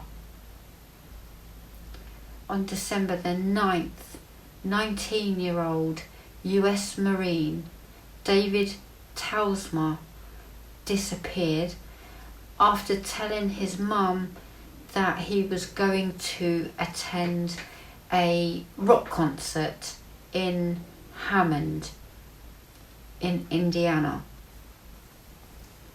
Gacy strangled David with a ligature and buried him in the crawl space close to John Mowry. On December 30th, Gacy abducted 19-year-old college student Robert Donnelly from a Chicago bus stop at gunpoint. Gacy drove him to his home where he raped, tortured. He also repeatedly drowned Robert, into unconsciousness in the bathtub, and then kept bringing him back, and then doing it again. And he ended up saying to him, quote, "Aren't we playing fun games tonight?" Oh my gosh. Now, Robert Donnelly later testified at trial that he was in such pain that he asked Gacy to kill him. And Gacy turned around and said, I quote, "I'm getting round to it," end quote. Several hours later, Gacy drove Robert Donnelly to his workplace and he released him. He warned him that if he complained to the police, they would not believe him. And I'm pretty sure Gacy believed that because he was getting away with it, constantly having police at his door, getting away with everything. But Robert Donnelly reported the assault, and police questioned Gacy on January the 6th in 1978. Now, Gacy admitted having had a, quote, sex slave relationship with Robert, but he did insist that everything was consensual.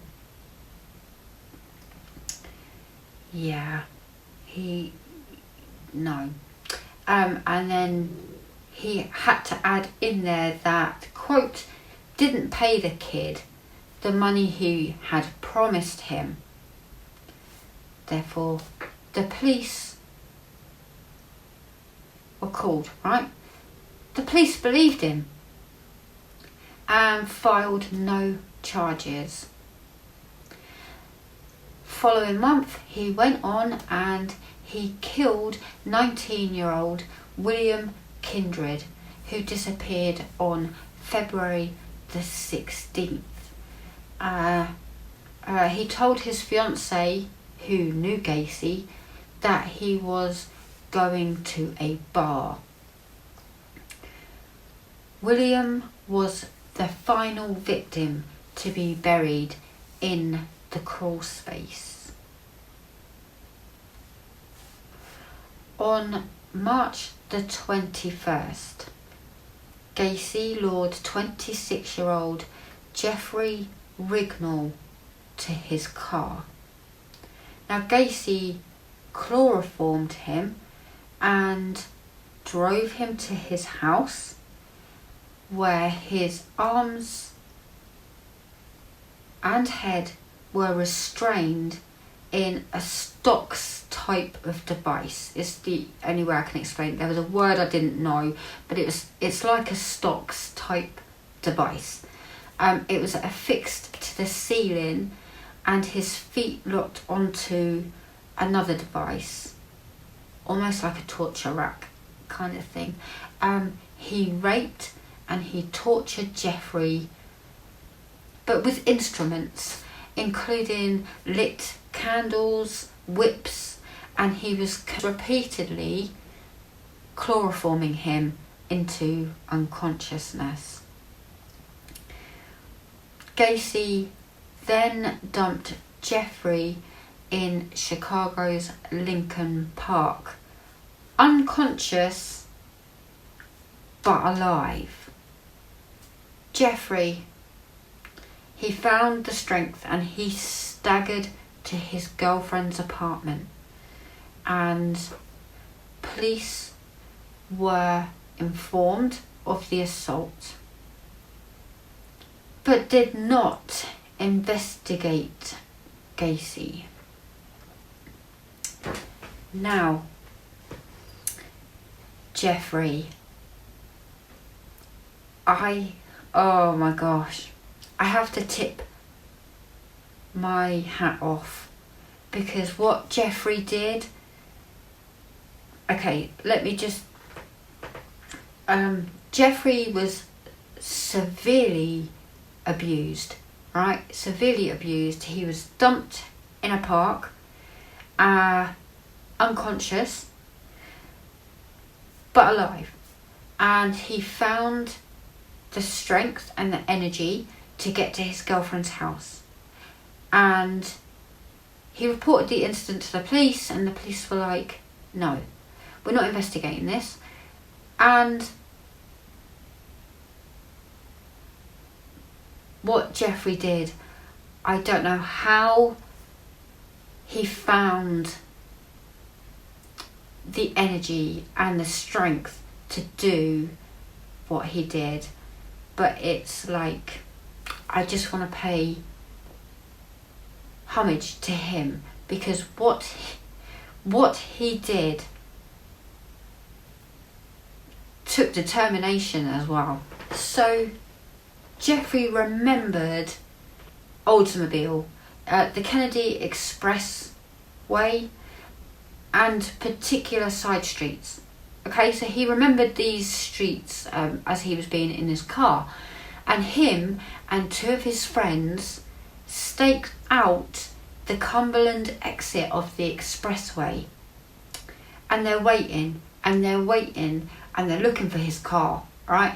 And in April, Jeffrey saw the car, which he and his friends followed to 8213 West Somerdale. Boom, gotcha. He went back to the police and he said, boom, this is him.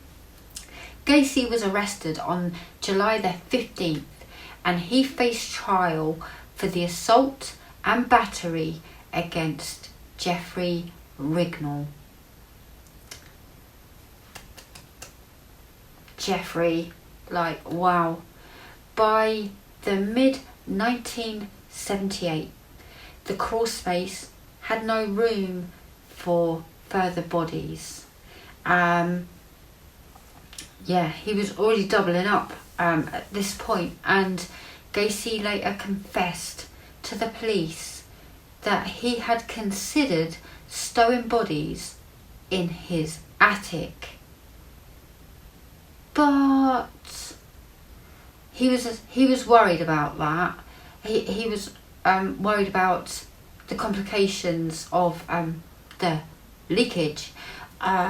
He'd learnt his lesson, so he didn't do that. So Therefore, he chose to dispose of his victims off the I-55 bridge to the Des Plaines River. Gacy stated he had thrown 5 bodies into this river in 1978, one of which he believed, as he's thrown the body over the bridge, it's landed on a passing barge, and only 4 bodies were ever found in the Des Plaines River. Now, the first victim thrown from the bridge was 20-year-old Timothy O'Rourke. We're still talking about victims. He was murdered mid-June after leaving his apartment to buy some cigarettes. Never seen again. Shortly before his disappearance, Timothy had told his roommate, a contractor on the northwest side, had offered him a job. On November the 4th, Gacy killed 19-year-old Frank Landingen. I'm sorry if I'm not saying these correctly. Landingen. He was last seen alive by his father walking along Foster Avenue. His naked body was found close to an inlet in the Des Plaines River by 2 duck hunters on November the 12th. On November 24th, 20-year-old James Mazara disappeared after Thanksgiving dinner with his family.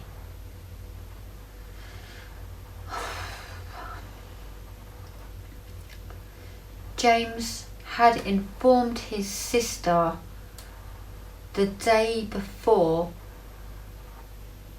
that he was working in construction. He was last seen walking in the direction of Bughouse Square. On the afternoon of December the 11th, 1978, Gacy visited the Nissan pharmacy in Des Plaines, and he was there to discuss a potential remodeling deal with the store owner, Phil Torf. While Gacy was in earshot of 15-year-old part-time employee Robert Peast, Gacy was talking to the owner, okay, and he's raising his voice so Robert can hear him. He mentioned his firm often hired teenage boys starting at a starting wage of $5 per hour. That was almost what double Robert was earning at the pharmacy. Now, shortly after this, Gacy left, and Robert's mum, she arrived at the store to drive her son home from work, and the plan was to pick up her son and then go home and celebrate her birthday. It was her birthday on this day.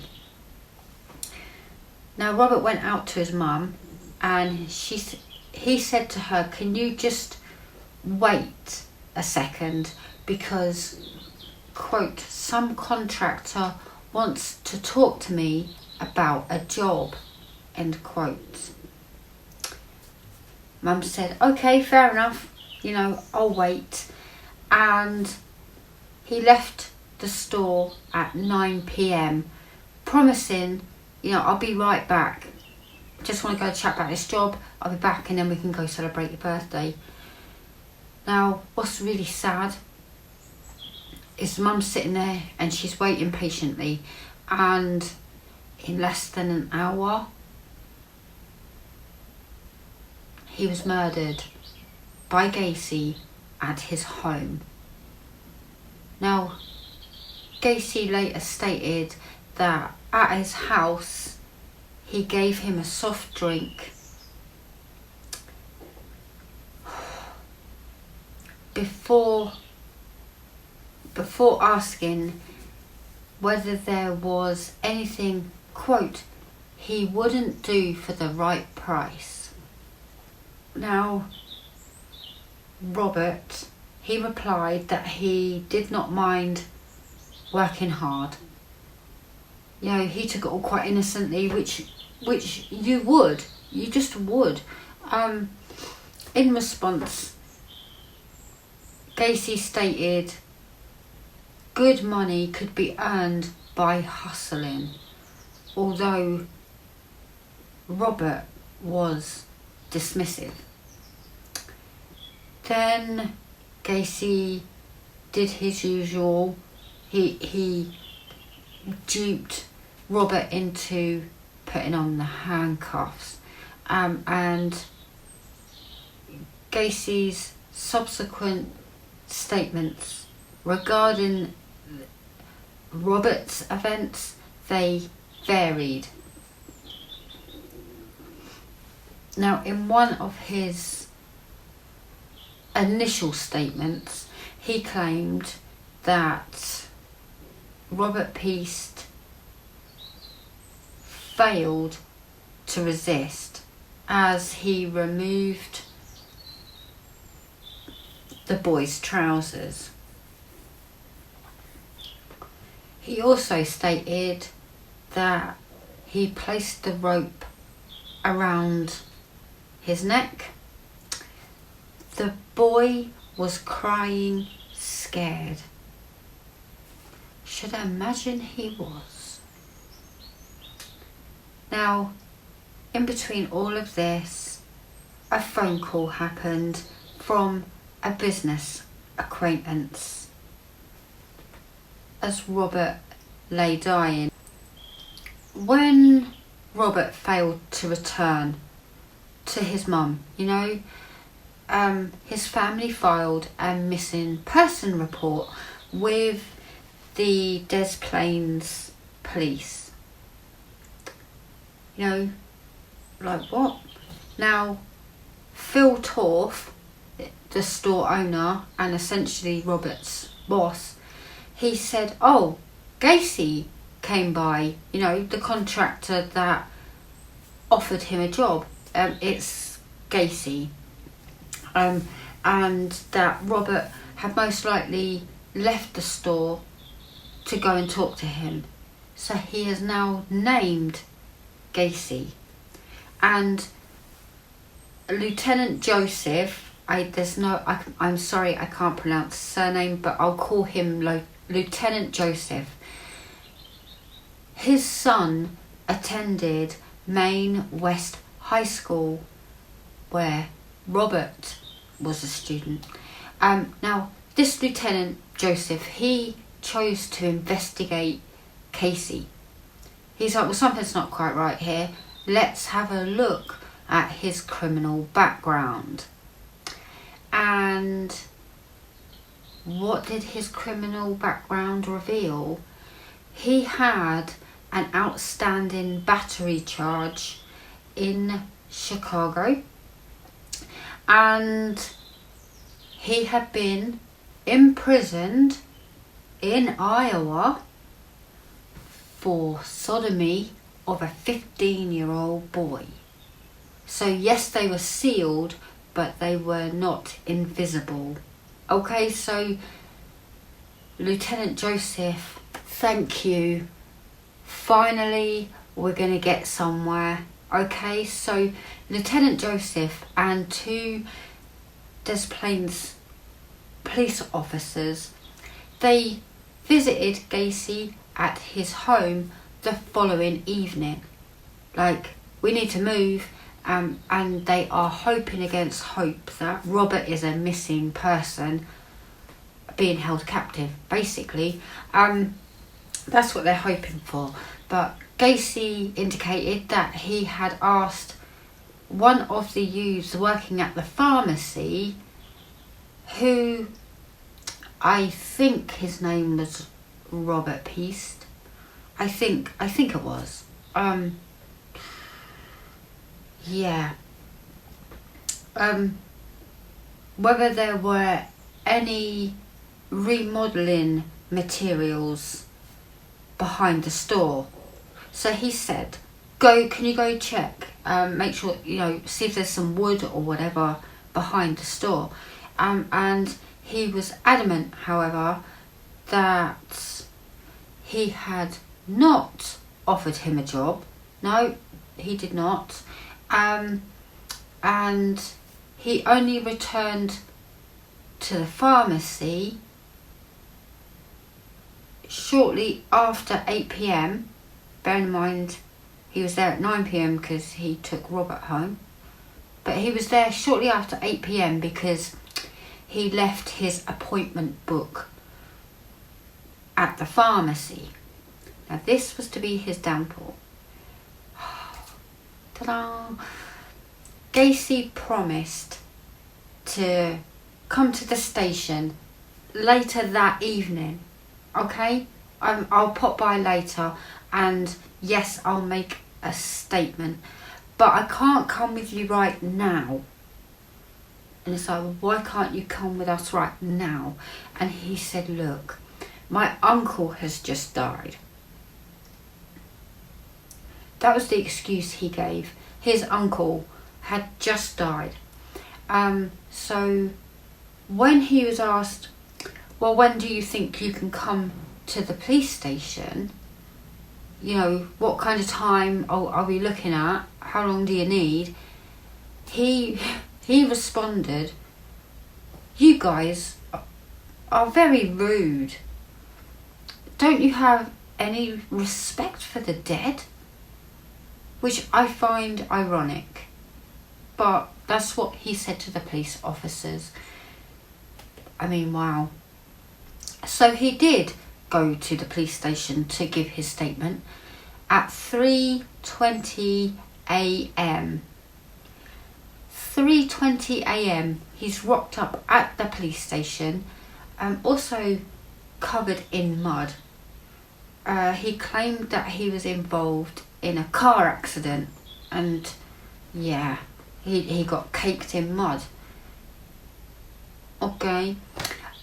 So on returning to the police station later that day, Gacy deny. I have no involvement in Robert's disappearance. I'm not even sure I spoke to him, so no, nothing to do with me. And he repeated that he had not offered him a job. No, didn't offer him a job. And he also drilled home the fact that he had returned to the pharmacy because Phil, the store owner, he gave me a call and said, you've left your appointment book here, I thought you might need it. And he's gone, okay, I'm on my way to come get it. That's what he told the detectives. He got a call from Phil, come get your book. Or you've left it here just so in case you're looking for it, whatever. However, detectives had already spoken with Phil, right? And he did not call Gacy. He did not phone him at all. They had their meeting, and then boom, that was the last of that conversation. So at the request of detectives, Gacy prepared a written statement, and he detailed his movements of December the 11th. Now, these police officers suspected Gacy might be holding Robert at his home.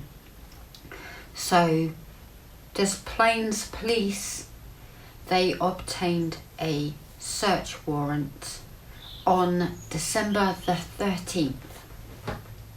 Now, they've got a search warrant, okay, and they're in his house, and they found several suspicious items, including several police badges, a starter pistol,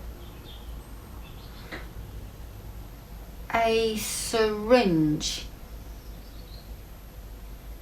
with a hypodermic needle. They found handcuffs, and they found books on homosexuality and pedestry. They found pornographic films. They found capsules of amyl nitrate.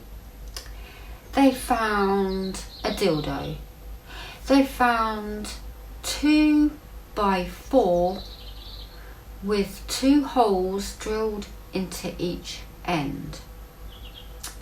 They found bottles of Valium and some other drug, atropine. They found several drivers' licenses. They found a blue hooded parka, a type of coat, and underwear, too small to fit Gacy.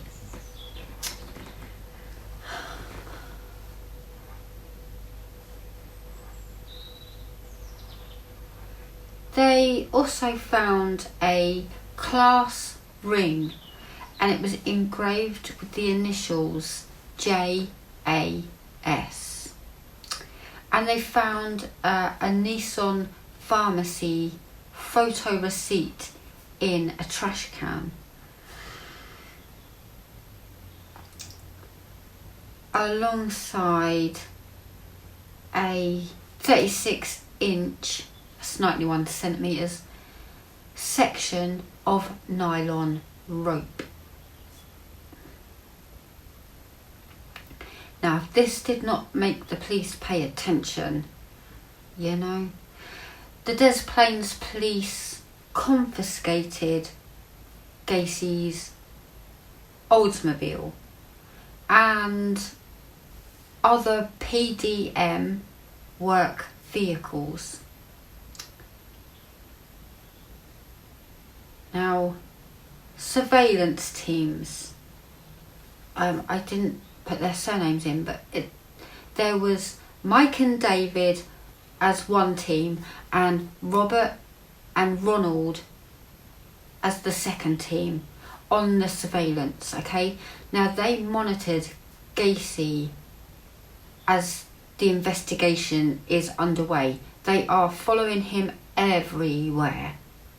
Where's he going? Let's go. Followed him everywhere, hoping to find Robert.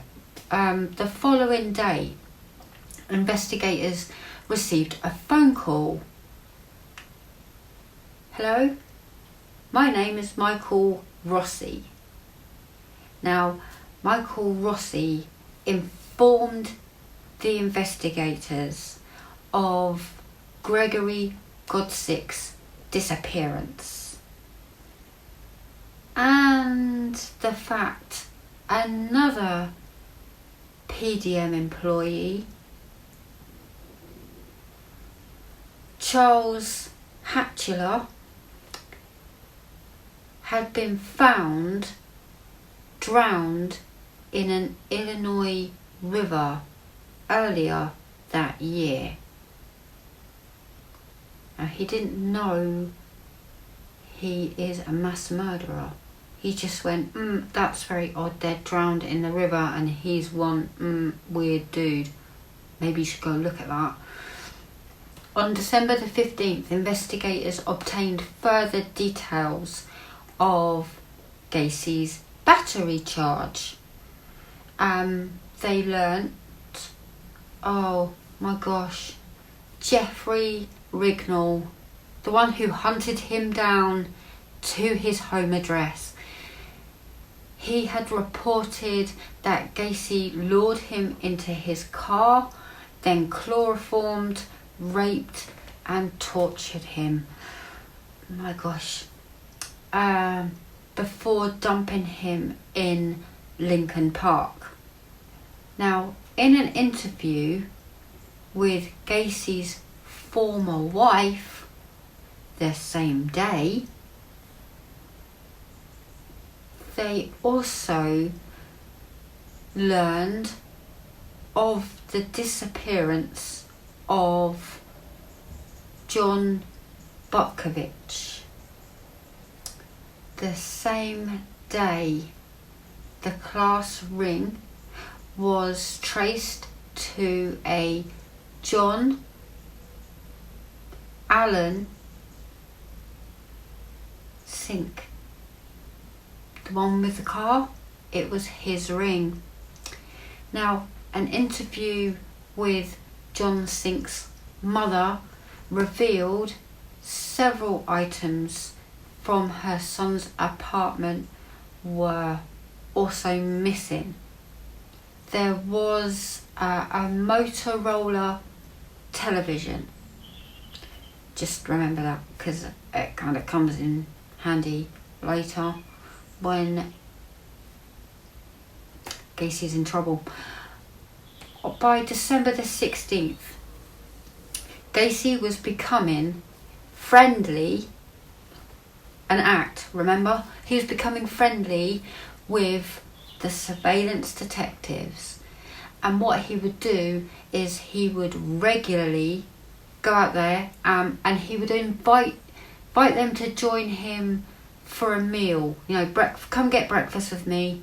Or, you know, occasionally he would say, oh, I'm going for a drink at a bar. Come chat.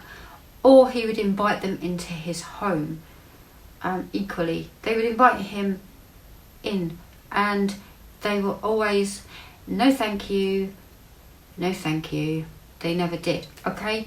And he repeatedly denied involvement with Robert Peace. That he was just deny, and it worked before, right?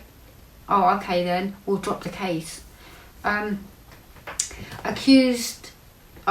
accused the officers of harassing him because of his political connections or his recreational drug use. Because they said no, he's like, well, you're harassing me. Yeah. Knowing these officers were unlikely to arrest him on anything trivial, they want something significant. So he was taunting them, and he would set them off. So he would just go like, he'd get in his car, excuse me, he would get in his car and he would just go for drives, okay? They'd have to follow, right? But then he would like speed on purpose. What are you going to do, pull me over for speeding? Don't think you're going to do that. So that's what he kept doing. Now, one afternoon, shortly while all this is going on, David Cram consented to a police interview. David Cram, I know I'm going way back, but he moved in and all of that. Now, he revealed that because of his poor timekeeping, Gacy had given him a watch. he took it as a joke, you know. Oh, funny, now I can tell the time, but I'm still going to be late anyway. Explaining that he got it from a dead person, which he laughed off until the police were asking about stuff. You know, he's kind of, oh, not so funny. Investigators conducted a formal interview of Michael Rossi on December the 17th. Now, Mr. Rossi informed them that Gacy had sold him John Sink's car. Again, JAS. Connection. He explained that he bought the car from John Sink because he needed money to move to California. Now, this is what Rossi is told, okay? On the words of Gacy. So a further examination of Gacy's Oldsmobile, it revealed a small cluster of fibres in the trunk, suspected to be human hair. Bear in mind, we're in the 70s, they don't have DNA like we do now.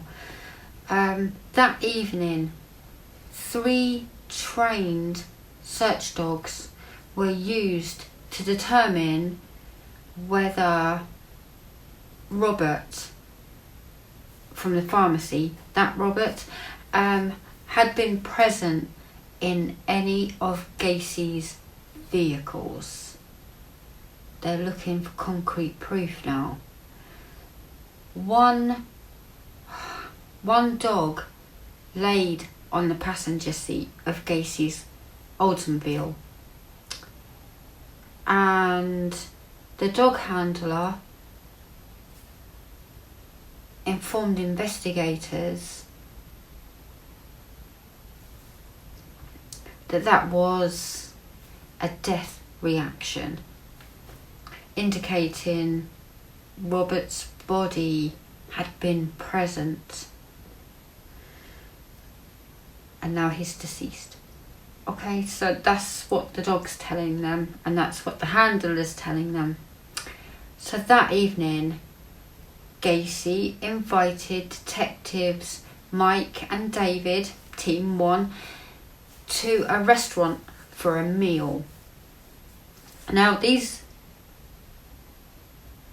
surveillance police are obviously in the know of what's happening back at the station, right? So on early December 18th, he invited them to a restaurant where, over breakfast, he discussed his business. He was chatting about his business, he was chatting about his marriages, and he was chatting about Pogo the Clown.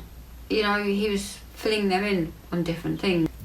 During that conversation, he remarked, quote, "You know, clowns can get away with murder," end quote. By December the 18th, Gacy, he's beginning to get a little bit stressed with the constant surveillance and the constant following around, and the novelty of driving them around willy-nilly is just not cutting it anymore. He was unshaven, he looked tired, he was anxious, and he started drinking heavily. Alcohol. He started drinking a lot. Okay, and that afternoon, he got in his car and he drove to his lawyer's office.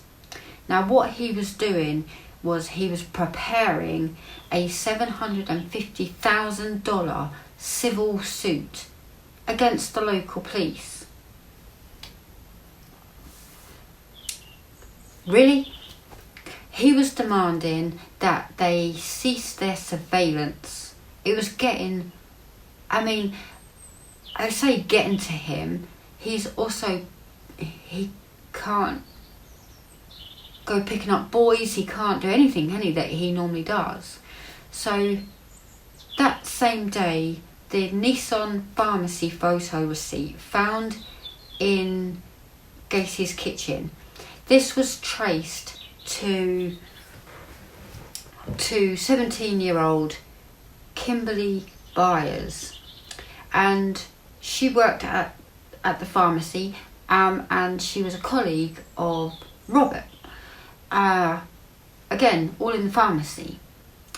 Now, Kimberly told them that she had borrowed Robert's parka earlier in the evening. I think she had to run out to her car, so she whipped the coat on, borrowed it from Robert with permission, whipped on a coat, whipped out, whipped back, and then put the receipt in her in the pocket, and then shortly thereafter she's given him his coat, completely forgetting the receipt was even in there. It happens, but yeah, it was an innocent receipt. It was her, put it in the pocket and gave his coat back and forgot about the receipt in there. Now, that same evening, Michael Rossi was interviewed for a second time. My gosh. This time, he is more cooperative and far more chatty, shall we say. He informed detectives that in the summer of 1977, at Gacy's request,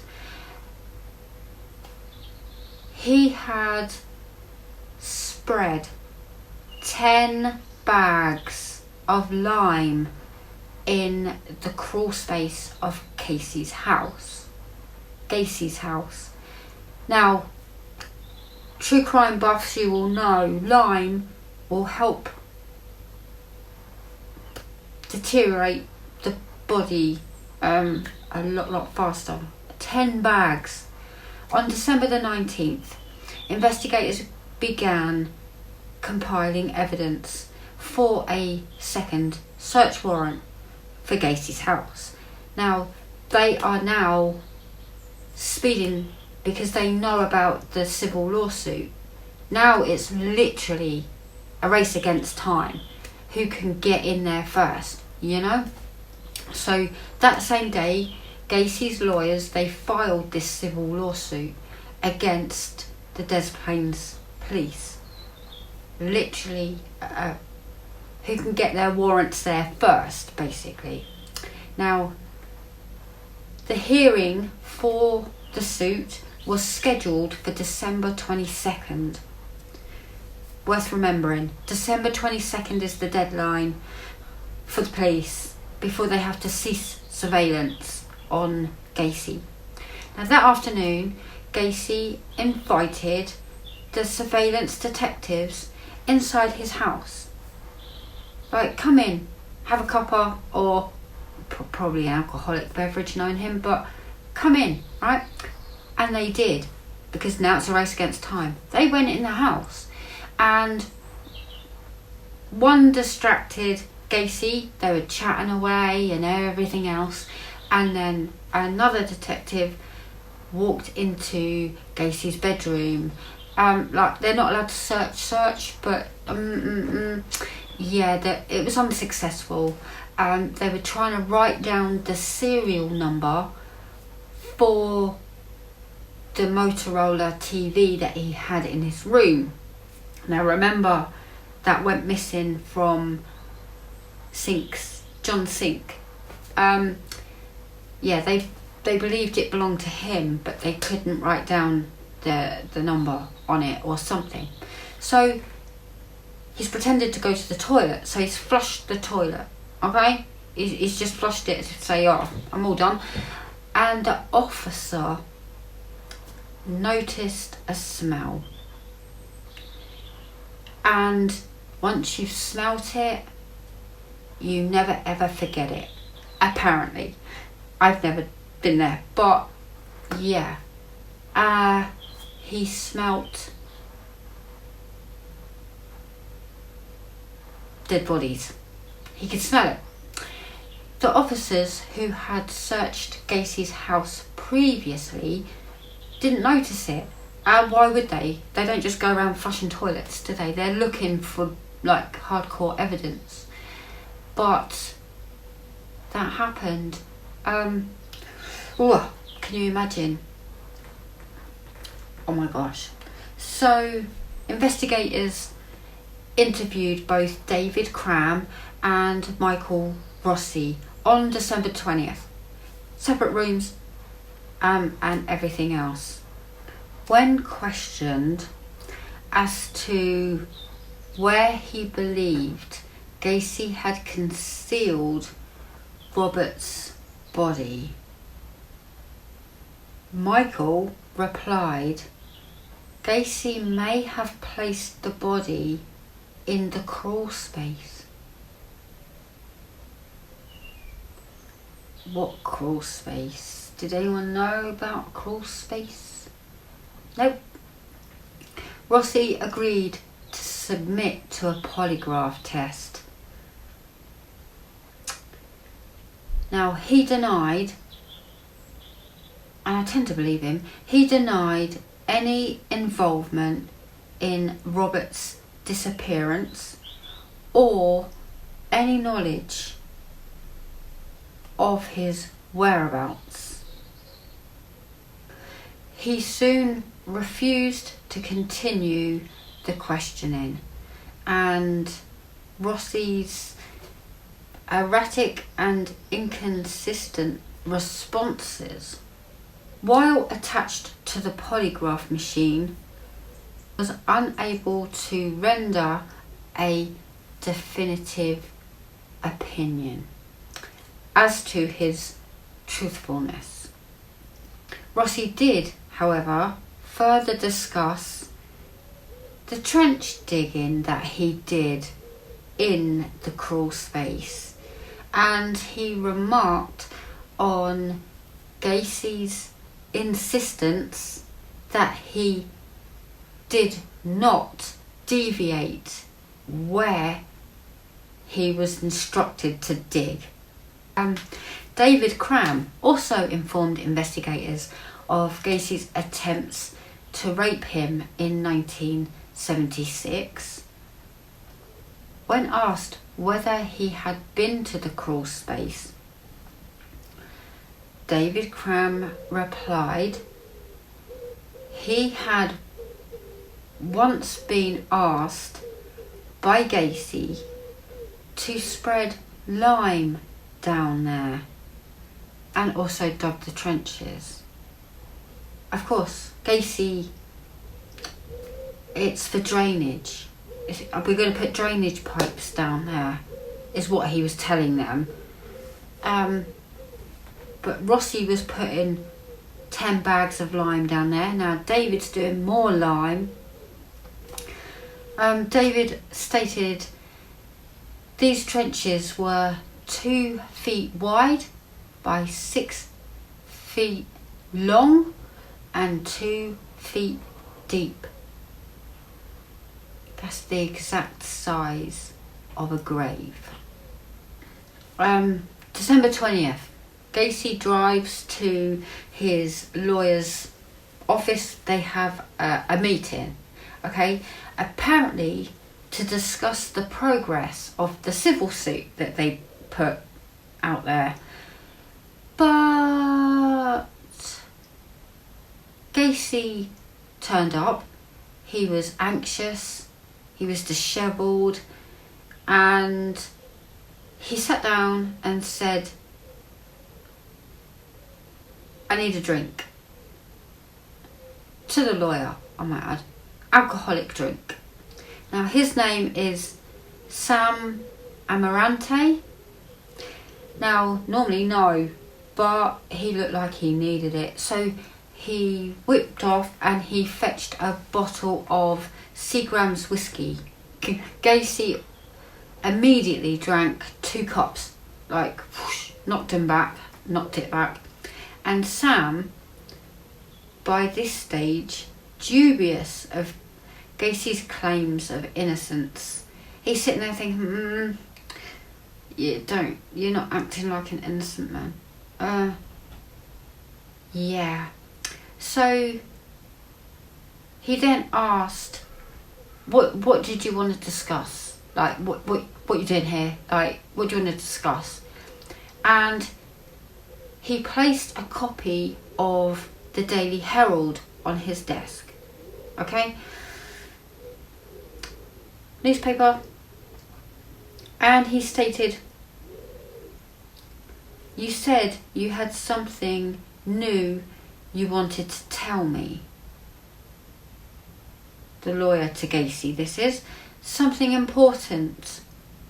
Like, what is it you want to discuss? You said on the phone it was important. He picked up the Daily Herald newspaper. On the front cover is Robert and his disappearance. And he pointed to the front page article and Robert's face, and he said, the boy's dead. He's dead and he's in the river. Then Gacy proceeded to give a rambling confession that ran into the early hours of the following morning. You know when you let out a secret and then you just can't stop? That's exactly what he did. He began by stating he had been the judge, jury and executioner of many, many people. He stated he had murdered at least 30 victims, most of whom he had buried in the crawl space, and had disposed of 5 other bodies in the Des Plaines River. He went full in. He was confessing everything. And Gacy dismissed his victims as, quote, male prostitutes or hustlers and liars, adding he sometimes woke up to find dead, strangled kids with their hands cuffed behind their back as a result of the alcohol and, you know, blah blah blah blah blah, it's hard work. He fell asleep midway through his confession. He just fell asleep, and poor Sam Amarante, I mean, my gosh, he just sat there like, and he immediately arranged for a psychiatric appointment for Gacy that morning. It's like, this dude needs checking out. First thing he did was book that appointment. Several hours later, Gacy woke up and he said, hey, I've booked you an appointment for a psychiatrist. And he was like, no. And then Sam was like, you told me about killing approximately 30 people. And yeah. And then Gacy turned around with a shocked expression on his face. Like, I said, what? Well, I can't think about this right now. I've got things to do. So he got up and went on his merry way. He did not go to the appointment, and no, he had far more pressing matters to take care of. even though the lawyer now knows everything. So he's left the office, just got up and he went to attend to his business. Now, what did he do? Gacy later recalled that his memories of his final day of freedom are hazy, in that he knew his arrest was inevitable and that he intended to visit all his friends, and he hasn't got very many, let's be honest, but he visit his friends and say his goodbyes. So he's left the lawyer's office, okay, and Gacy drove to a gas station where, I don't know why, but he handed a small bag of cannabis to the attendant. He just gave them it. He's being followed, so you know they kind of jumped out and went, "What did he give you?" And he went, "Here, he just gave me this. Like, you take it." But yeah, they handed it over to the surveillance officers, saying that Gacy turned around and said, quote, "The end is coming for me. These guys are going to kill me." I mean, he's not far wrong. It's not far wrong, to be honest. End quote. But yeah, he's not far wrong. Gacy then drove to the home of a fellow contractor and friend. His name is Ronald Rode. And Gacy just walked up to him and he hugged Ronald. And he was a bit like, "Whoa, we're not huggers." But, you know, he hugged Ronald and he just burst into tears. Gacy did, alright? And he turned around, like, while sobbing, he turned around and said, "I've been a bad boy. I've killed 30 people, give or take a few." That's what he said. Then he left Ronald, got back in his car, and what did he do? He drove to David Cram's house. Yeah, he went and drove to David Cram's because he wanted to meet with David Cram and Michael Rossi. Surveillance officers noted that he was driving along, alright, and I can see inside the car, and he kept holding a rosary to his chin, and it almost in a praying motion, I guess. But why now? You know, I laughed earlier because the family's Catholic. You've got a very violent dad, and then John Wayne Gacy's not religious. But hey, after talking with David Cram and Michael Rossi, Gacy had David drive him to a scheduled legal meeting. A different lawyer. This is a different lawyer. So while he was in there, David Cram went and told the surveillance officers that Gacy had told him and Michael Rossi that he had confessed to over 30 murders with his lawyers the previous evening. Interesting. Okay. Gacy then had David Cram drive him to Mary Hill Cemetery, where his father was buried. Yeah, he went to go and have a chat with Dad. As Gacy was driving to all these various locations, police were like getting a little bit concerned, a little bit, you know. They outlined the formal draft for their search warrant specifically to search for Robert, the pharmacy. Okay, Robert from the pharmacy. This is what kick-started all of this. They wanted to check to see if his body was in the crawl space.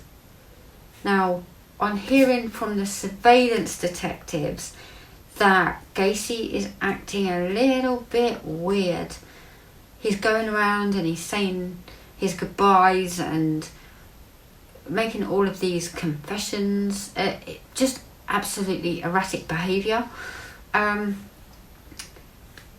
They suspected that he was thinking about taking his own life. That's what they were thinking he was going to do. So they're like, well, how are we going to play this? And they decided to arrest him on the charge of possession and distribution of the cannabis, you know, that he gave the attendant.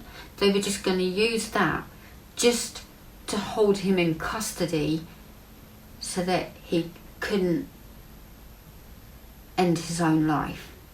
You know, and it's kind of what that was about. They were getting very concerned. As the formal request for a second search warrant was presented, so it's all perfectly good timing. Like, let's get him in here, get him so he can't do any harm to himself. And at 4:30 p.m. on December 21st, the eve of the hearing of Gacy's civil suit, a second search warrant was granted. They beat the civil suit. Yay. Although they don't need surveillance now because he's like there. So, win-win. After police informed Gacy of their intentions to go search his crawl space for the body of Robert Peast, what do you think he said? He said no. That the teenager was buried there, but he confessed to having killed in self-defense. Armed with the signed search warrant, police and evidence technicians drove to Gacy's home. I do not envy their job. What they're about to walk in on, they have no idea. They found that Gacy had unplugged his sump pump. Therefore, it flooded the crawl space with water. Now, he did this on purpose, trying to delay it, but all they had to do was plug it back in and switch it on, and it automatically started draining the water. So pointless, but yeah, they just had to wait a little while to get all the water out of there. The pump did it. Now, evidence technician Daniel Genty then entered the crawl space, and I mean, it's so tiny in there. He crawled to the southwest area and he began digging, and I kid you not, within minutes he uncovered putrefied flesh and a human arm bone. He shouted to the investigators that they could charge, it's making my eyes water, they could charge Gacy with murder they have the evidence. Minutes in, they've got the evidence. And he also yelled up, "I think this place is full of kids."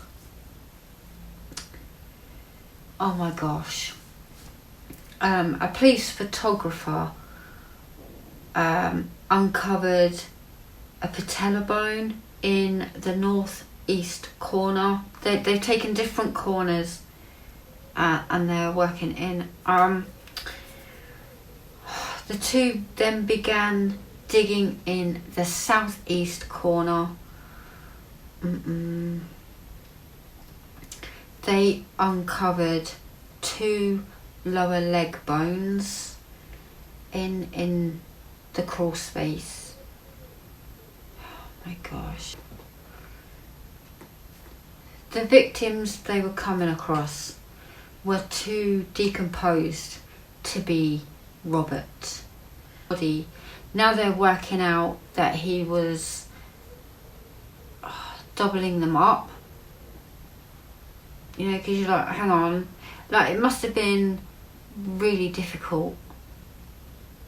You know, because bones at this point, okay? After being informed that the police had found human remains in his crawl space and that he would now be facing murder charges, Gacy told officers that he wanted, quote, to clear the air. In the early morning hours of December 22nd, the official day where he filed his suit to stop the surveillance, and in the presence of his lawyers, Gacy provided a formal statement in which he confessed to murdering approximately 30 young males, all of whom he claimed had entered his house willingly.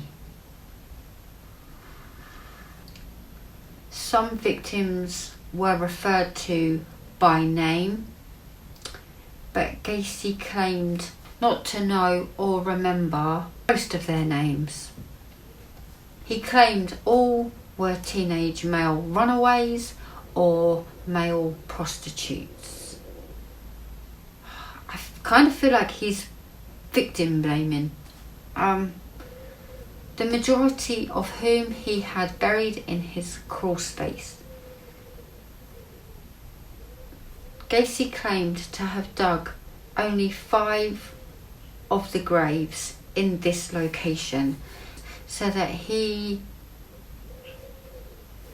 would have graves available.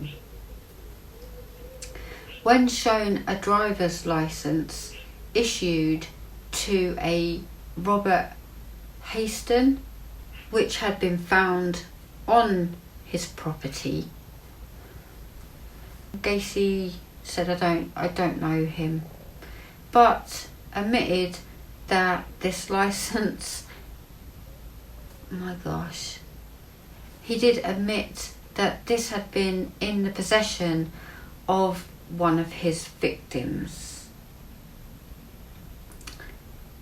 It must have been one of them, you know? Oh my gosh. In January 1979, he had planned to conceal the corpses even further by covering the entire crawl space with concrete. Now, when he was questioned specifically about Robert Peast, Gacy confessed to luring him to his house and strangling him on December the 11th. He also admitted to having slept alongside his body that evening before disposing of his body in the Des Plaines River in the early hours of December the 13th. On his way to the police station, he had been in a minor traffic accident after disposing of Robert. So, accompanied by police and his lawyers and his older sister, Gacy was driven to the I-55 bridge on December 23rd to pinpoint the precise location where he confessed to having thrown the body of Robert and 4 other victims into the river.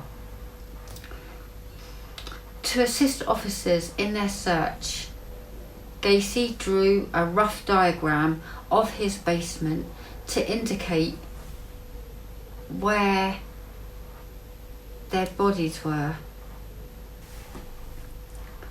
26 bodies were unearthed from Gacy's crawl space. 3 others were also unearthed elsewhere on his property. Now, if you remember me saying, he under the bedroom, under his study, because not only did he have his crawl space with 26 bodies, he was hiding them in the floorboards and the walls. Everything was dismantled, everything was broken down, and it was pretty much a shell of a house by the time they'd done. Additional evidence, including identification cards, deviant sex books, were discovered. There was just a house of horrors, like absolutely 100%. Their trial. Gacy was brought to trial on February the 6th, 1980, and he was charged with 33 murders. He was tried in Cook County, Illinois. The jury was selected from Rockford because of all the extensive press coverage in Cook County. They had to go further afield. Yeah, oh my gosh, can you imagine sitting on that trial? At the request of his defence counsel, Gacy spent over 300 hours with doctors at the Maynard Correctional Centre in Chester in the year before his trial. He underwent a variety of psychological tests to determine whether he was mentally competent to stand trial. Yes, he is.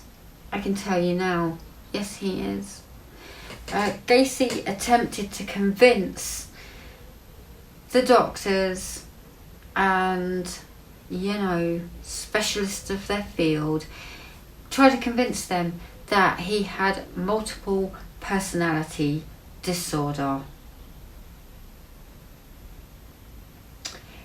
He claimed to have 4 personalities. Can you guess them? Okay, you've got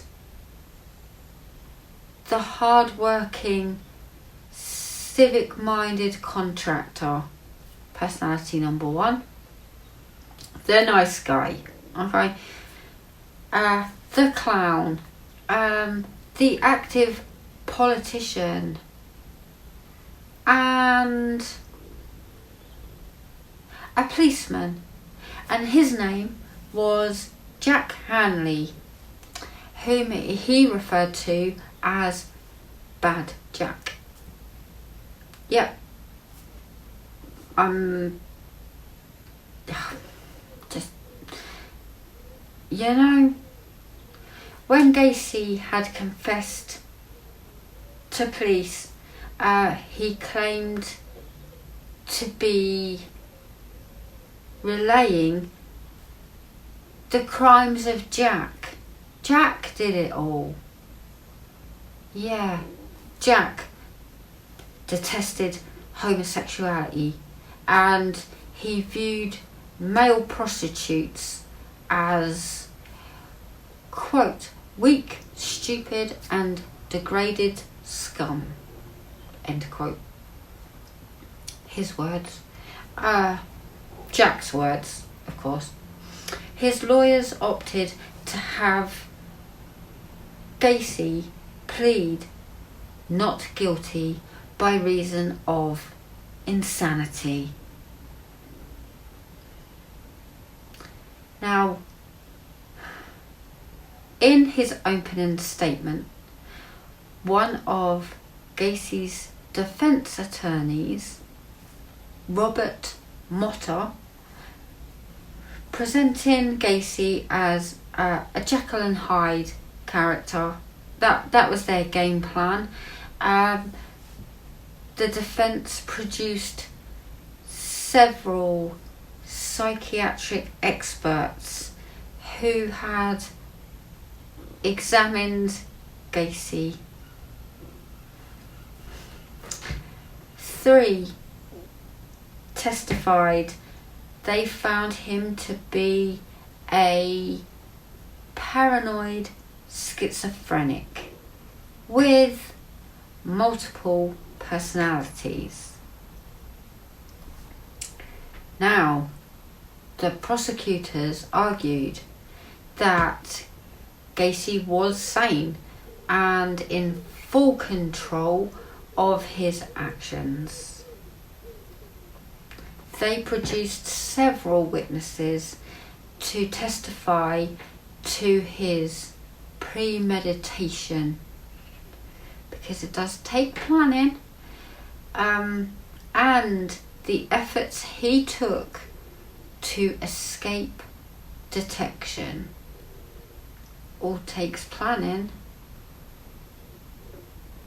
Those doctors refuted the defense doctors.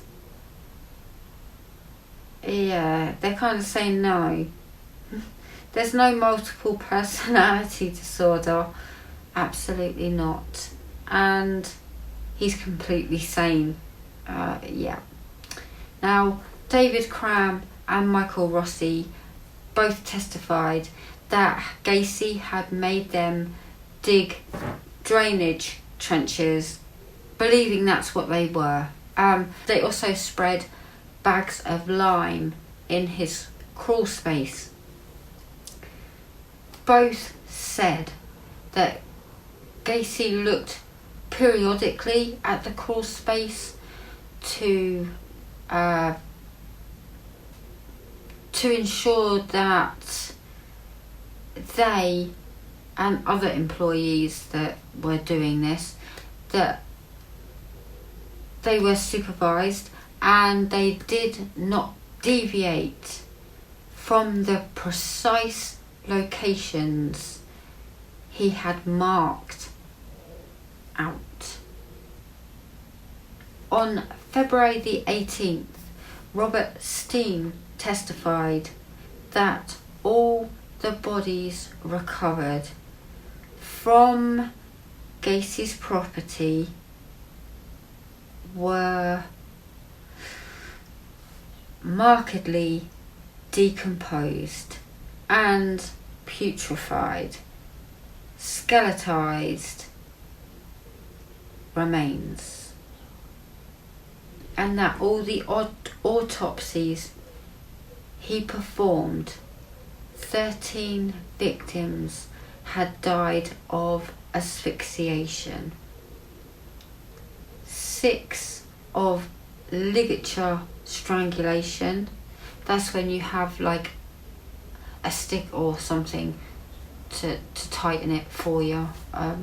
Anyway, 1 of multiple stab wounds to the chest, and 10 in undetermined ways. They couldn't tell how they died. When Gacy's defense team suggested that all 33 deaths, they were caused by accidental erotic asphyxiation, Stein called this highly improbable. Now, Jeffrey Rignall, you know, the one that went and hunted the car and followed it to its house, followed it to its owner, he testified for the defence on February 21st. Jeffrey wept repeatedly while describing Gacy's torture of him in March 1978.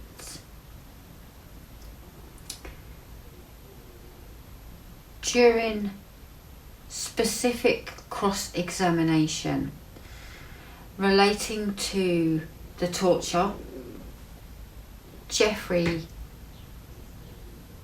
was actually sick, and he was excused from further testimony. On February the 29th, Donald Voorhees testified to his ordeal at Gacy's hands and his assault at Gacy's request. Do you remember Russell went and beat him up because he didn't want him to turn up at court? Yeah. Donald felt unable to testify, but did briefly attempt to do so before being asked to step down. I mean, this is trauma on a whole new level, isn't it, really? Now, Robert Donnelly, he also testified, another survivor, the week after Donald, and he recounted his ordeal at Gacy's hands in December 1977. Now, Robert Donnelly was visibly distressed as he recalled the abuse. And during the 5th week of the trial, 5 weeks of hearing these horror stories, wow, Gacy wrote a personal letter to the judge requesting a mistrial. I know there's no end of nerve with this guy, okay? So he's wrote to the judge and asked for a mistrial because, for reasons including that he did not approve of his lawyer's insanity plea, he did not approve of that. His lawyers had not allowed him to take the witness stand. He also complained that his defence had not called enough medical witnesses. Probably they couldn't agree with your team, but he didn't call enough medical witnesses, and that the police were lying with regard to verbal statements that he allegedly made. The judge informed Gacy that both counsels had not been denied the opportunity or funds to summon expert witnesses to testify. Yeah, no, that's not a thing. Next point, under the law, he had the choice whether he wished to take the stand or not. And if you want to, go ahead. He chose not to, funnily enough. He was free to indicate as much to the judge. So, hey judge, bring my attention to it, is what she's saying. So, or he's saying, I'm unsure. But on March the 11th, final arguments by both the prosecution and the defence attorneys began. Prosecuting attorney Terry Sullivan. Now, he outlined Gacy's history of abusing youths. It's extensive and plenty of evidence there. The testimony of his efforts to avoid detection and the constant lies that he told the police, and describing his surviving victims, Donald Voorhees and Robert Donnelly, as living dead, referring to Gacy as the, quote, worst of all murderers. He also stated that John Gacy has accounted, this is pretty shocking, he has accounted for more human devastation than many earthly catastrophes. I tremble when thinking about just how close he came to getting away with it all. End quote. Powerful words, because it's very true. After the state's 4-hour closing, Sam Amarante, remember the lawyer he confessed everything to? He's defending him. And Amarante, he accused the prosecution, Sullivan in particular, but the prosecution, of scarcely referring to the evidence in his own closing arguments. I would say that he was right in what he said. More devastation than some earthly catastrophes is pretty accurate. But he was arousing hatred against his client. He attempted to portray Gacy as driven by compulsions he was unable to control. End quote. Again, true. Amarante then urged the jury to put aside any prejudice they held against his clients, and he asked that they deliver a verdict of not guilty by reason of insanity. He also added that Gacy was a danger to both himself and others, and that studying his psychology and behaviour would be of benefit to science. Again, what facts are you bringing, Sam? What evidence are you bringing to your arguments?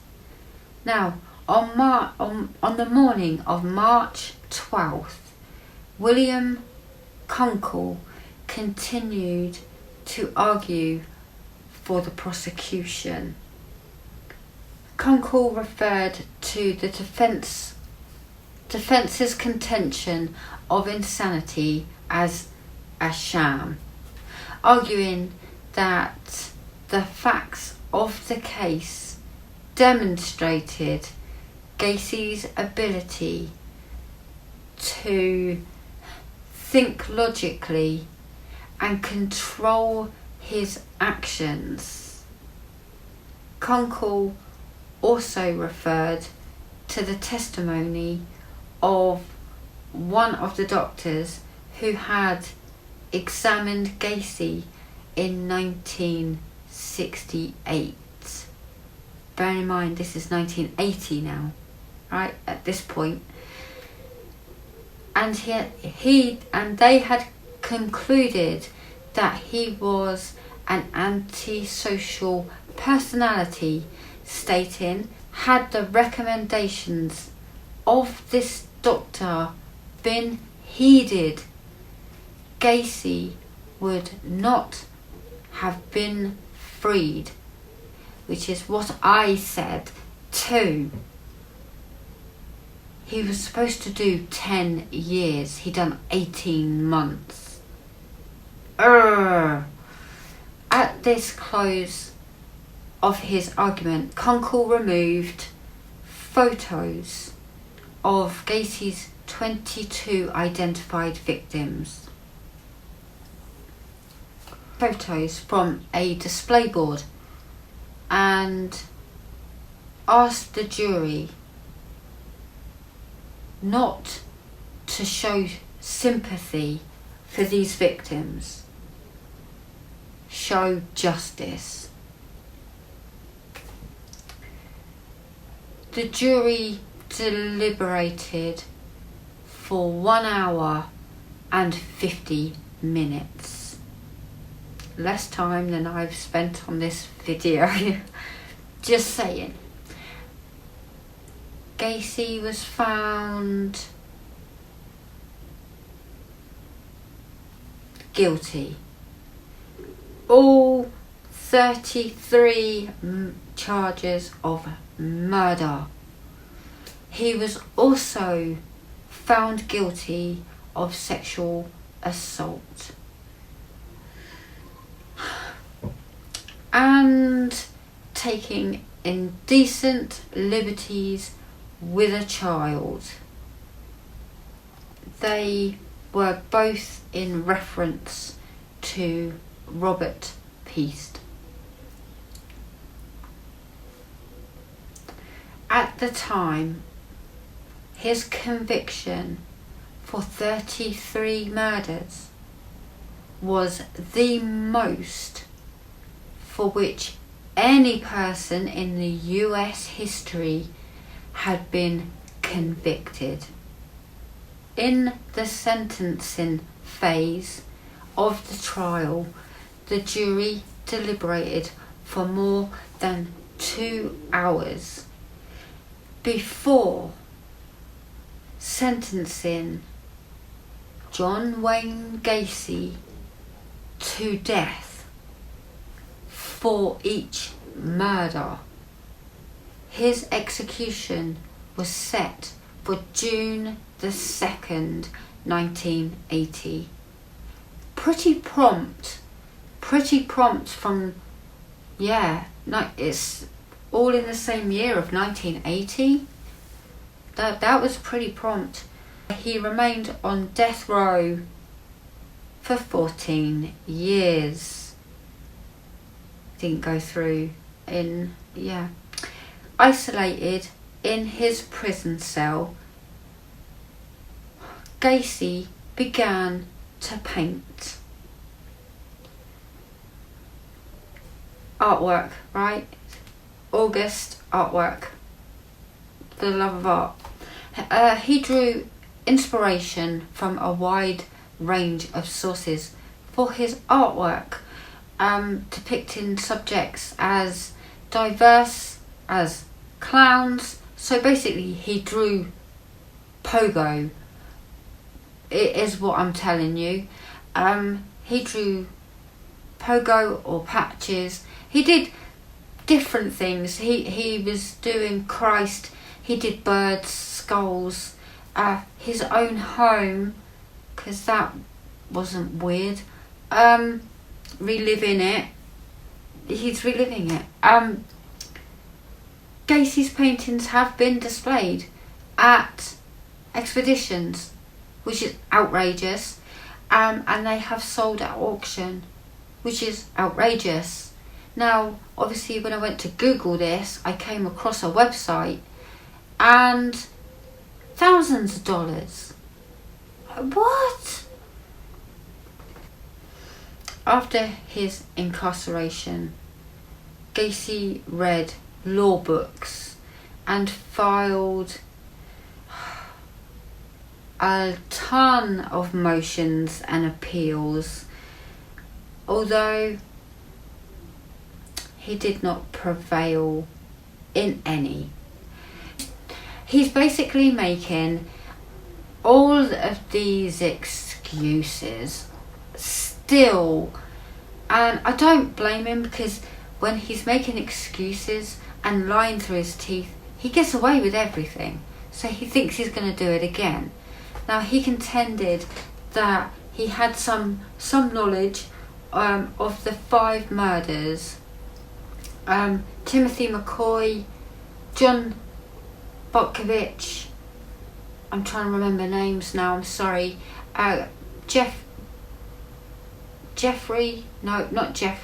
Gregory Godsick, Robert Priest, and John Sink had been committed by employees who had keys to his house while he was away on business trips. Dude, you've been caught. Own it now. In mid-1984, the Supreme Court of Illinois upheld his conviction and ordered his execution. He was ordered a lethal injection on November the 14th, but he filed an appeal against this decision, which was denied by the Supreme Court. Now, the following year, Gacy filed a further post-conviction petition seeking a new trial. This petition was dismissed on September the 11th, 1986, and he appealed the 1985 decision that he was to be executed. That was the next thing he argued, and the Illinois Supreme Court upheld his conviction on September the 29th, 1988, setting a new execution date of January the 11th in 1989.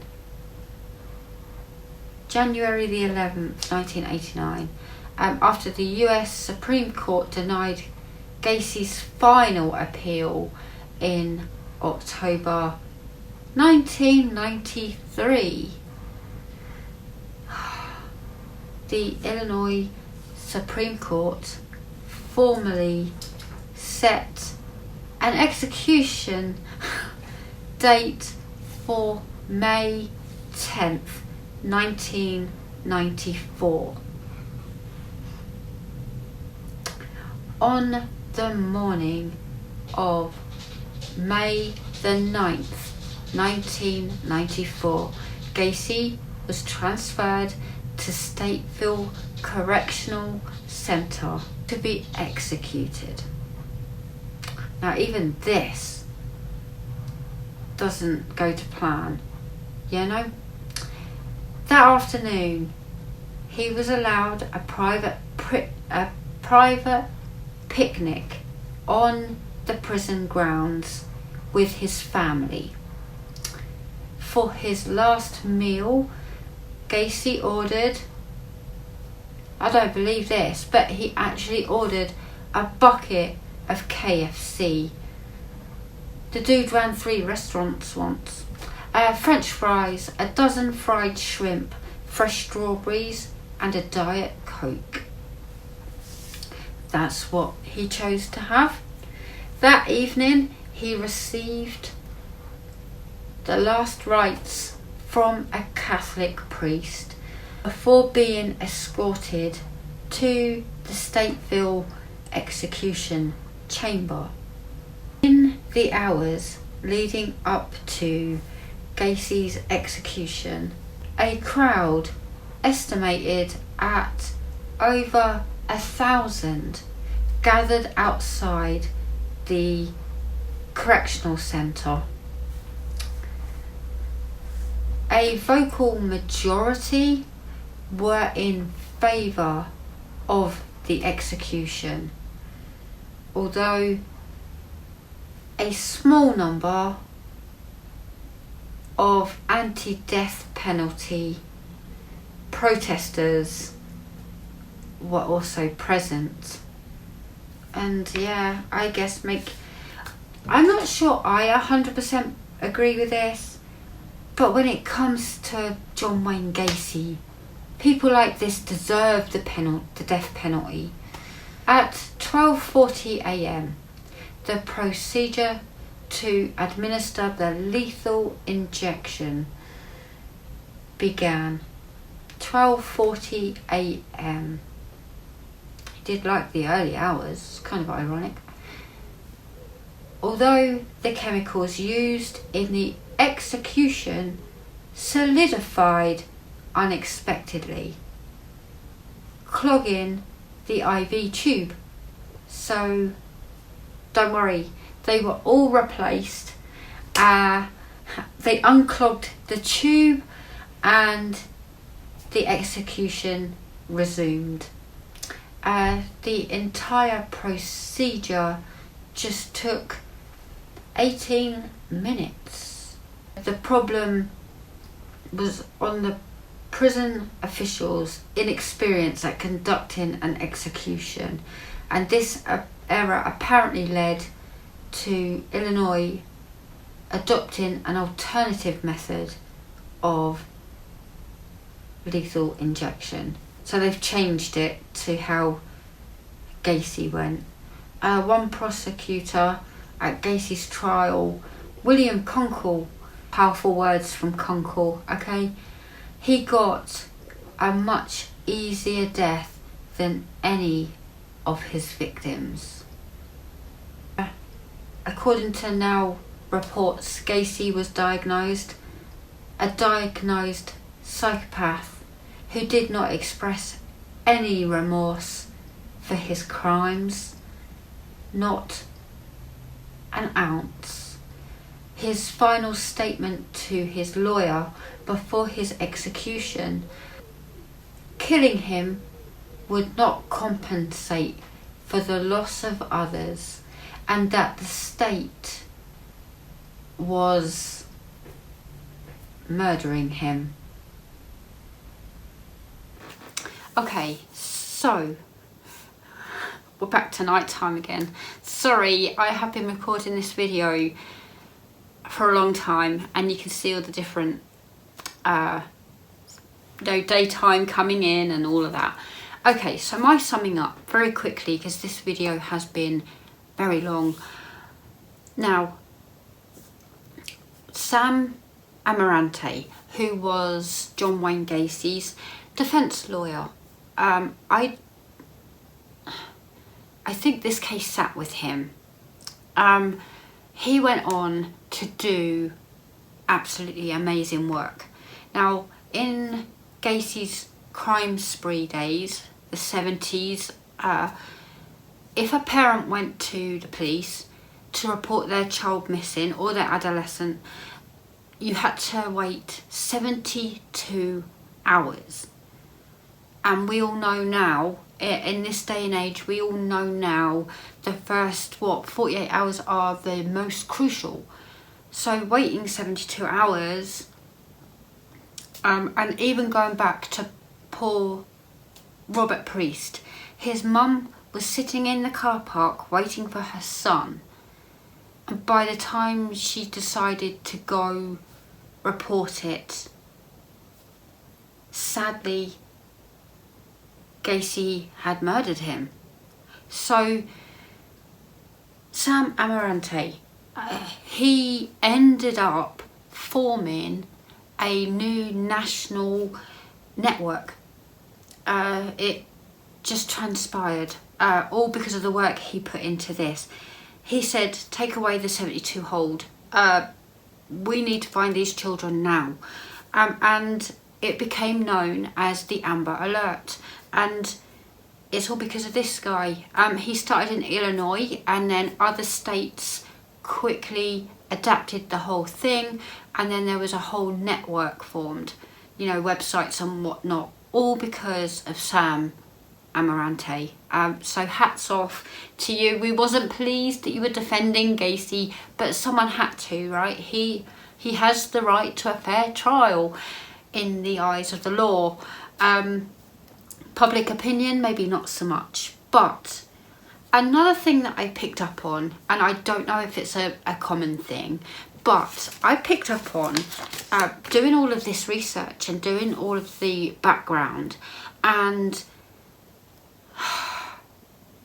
I went and hunted down as many images of victims as I could find, because as always in my true crime, yes, Gacy is the perpetrator, but those 33 victims, both identified and unidentified, I think there's 5 or maybe 6 that are still not identified to this day.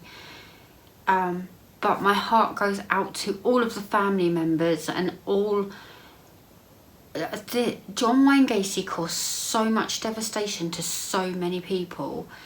The survivors, I think I might have made it a little bit obvious. My gosh, I might have made it a little bit obvious that I was in awe of Jeffrey Rignall, because all of the survivors, but Jeffrey went and hunted him down to be believed by the police. He did his own investigation when he should have just said to the police, hey, I've been assaulted and tortured, and they would have gone, oh, it's going to be Gacy. So many people have been coming here reporting Gacy. But no, he went and did his own investigation and everything else. So, yeah, hats off to Jeffrey Rignall. Now, one thing I noticed is I got to the end of the research, and John Wayne Gacy was executed on the 10th of May in 1994. Now, he kept delaying it and fighting his corner, and again, he always succeeded at this. He probably thought, I'm going to do another 18 months and I'll be out again. No. However, if you go back to the very beginning of the story, and his first known assault happened to Donald Voorhees, and he went to his dad and he said, hey, he's sexually abusing me, and the dad went straight to the police. The police indicted him on charges of sodomy on the 10th of May in 1968. He died 26 years to the day where Donald was brave enough to tell his dad, and his dad got him indicted. The 10th of May in 1968 he was indicted, and he subsequently went to jail for that, all for 18 months of a 10-year sentence. But to the day, the 10th of May in 1994, 26 years later, I thought that was kind of irony, because it was due to be in 1980, then 86, and he kept doing all of these motions to get out of essentially being executed. I'm trying to get out of jail at the same time, but 26 years to the day. I know, I was just like, wow.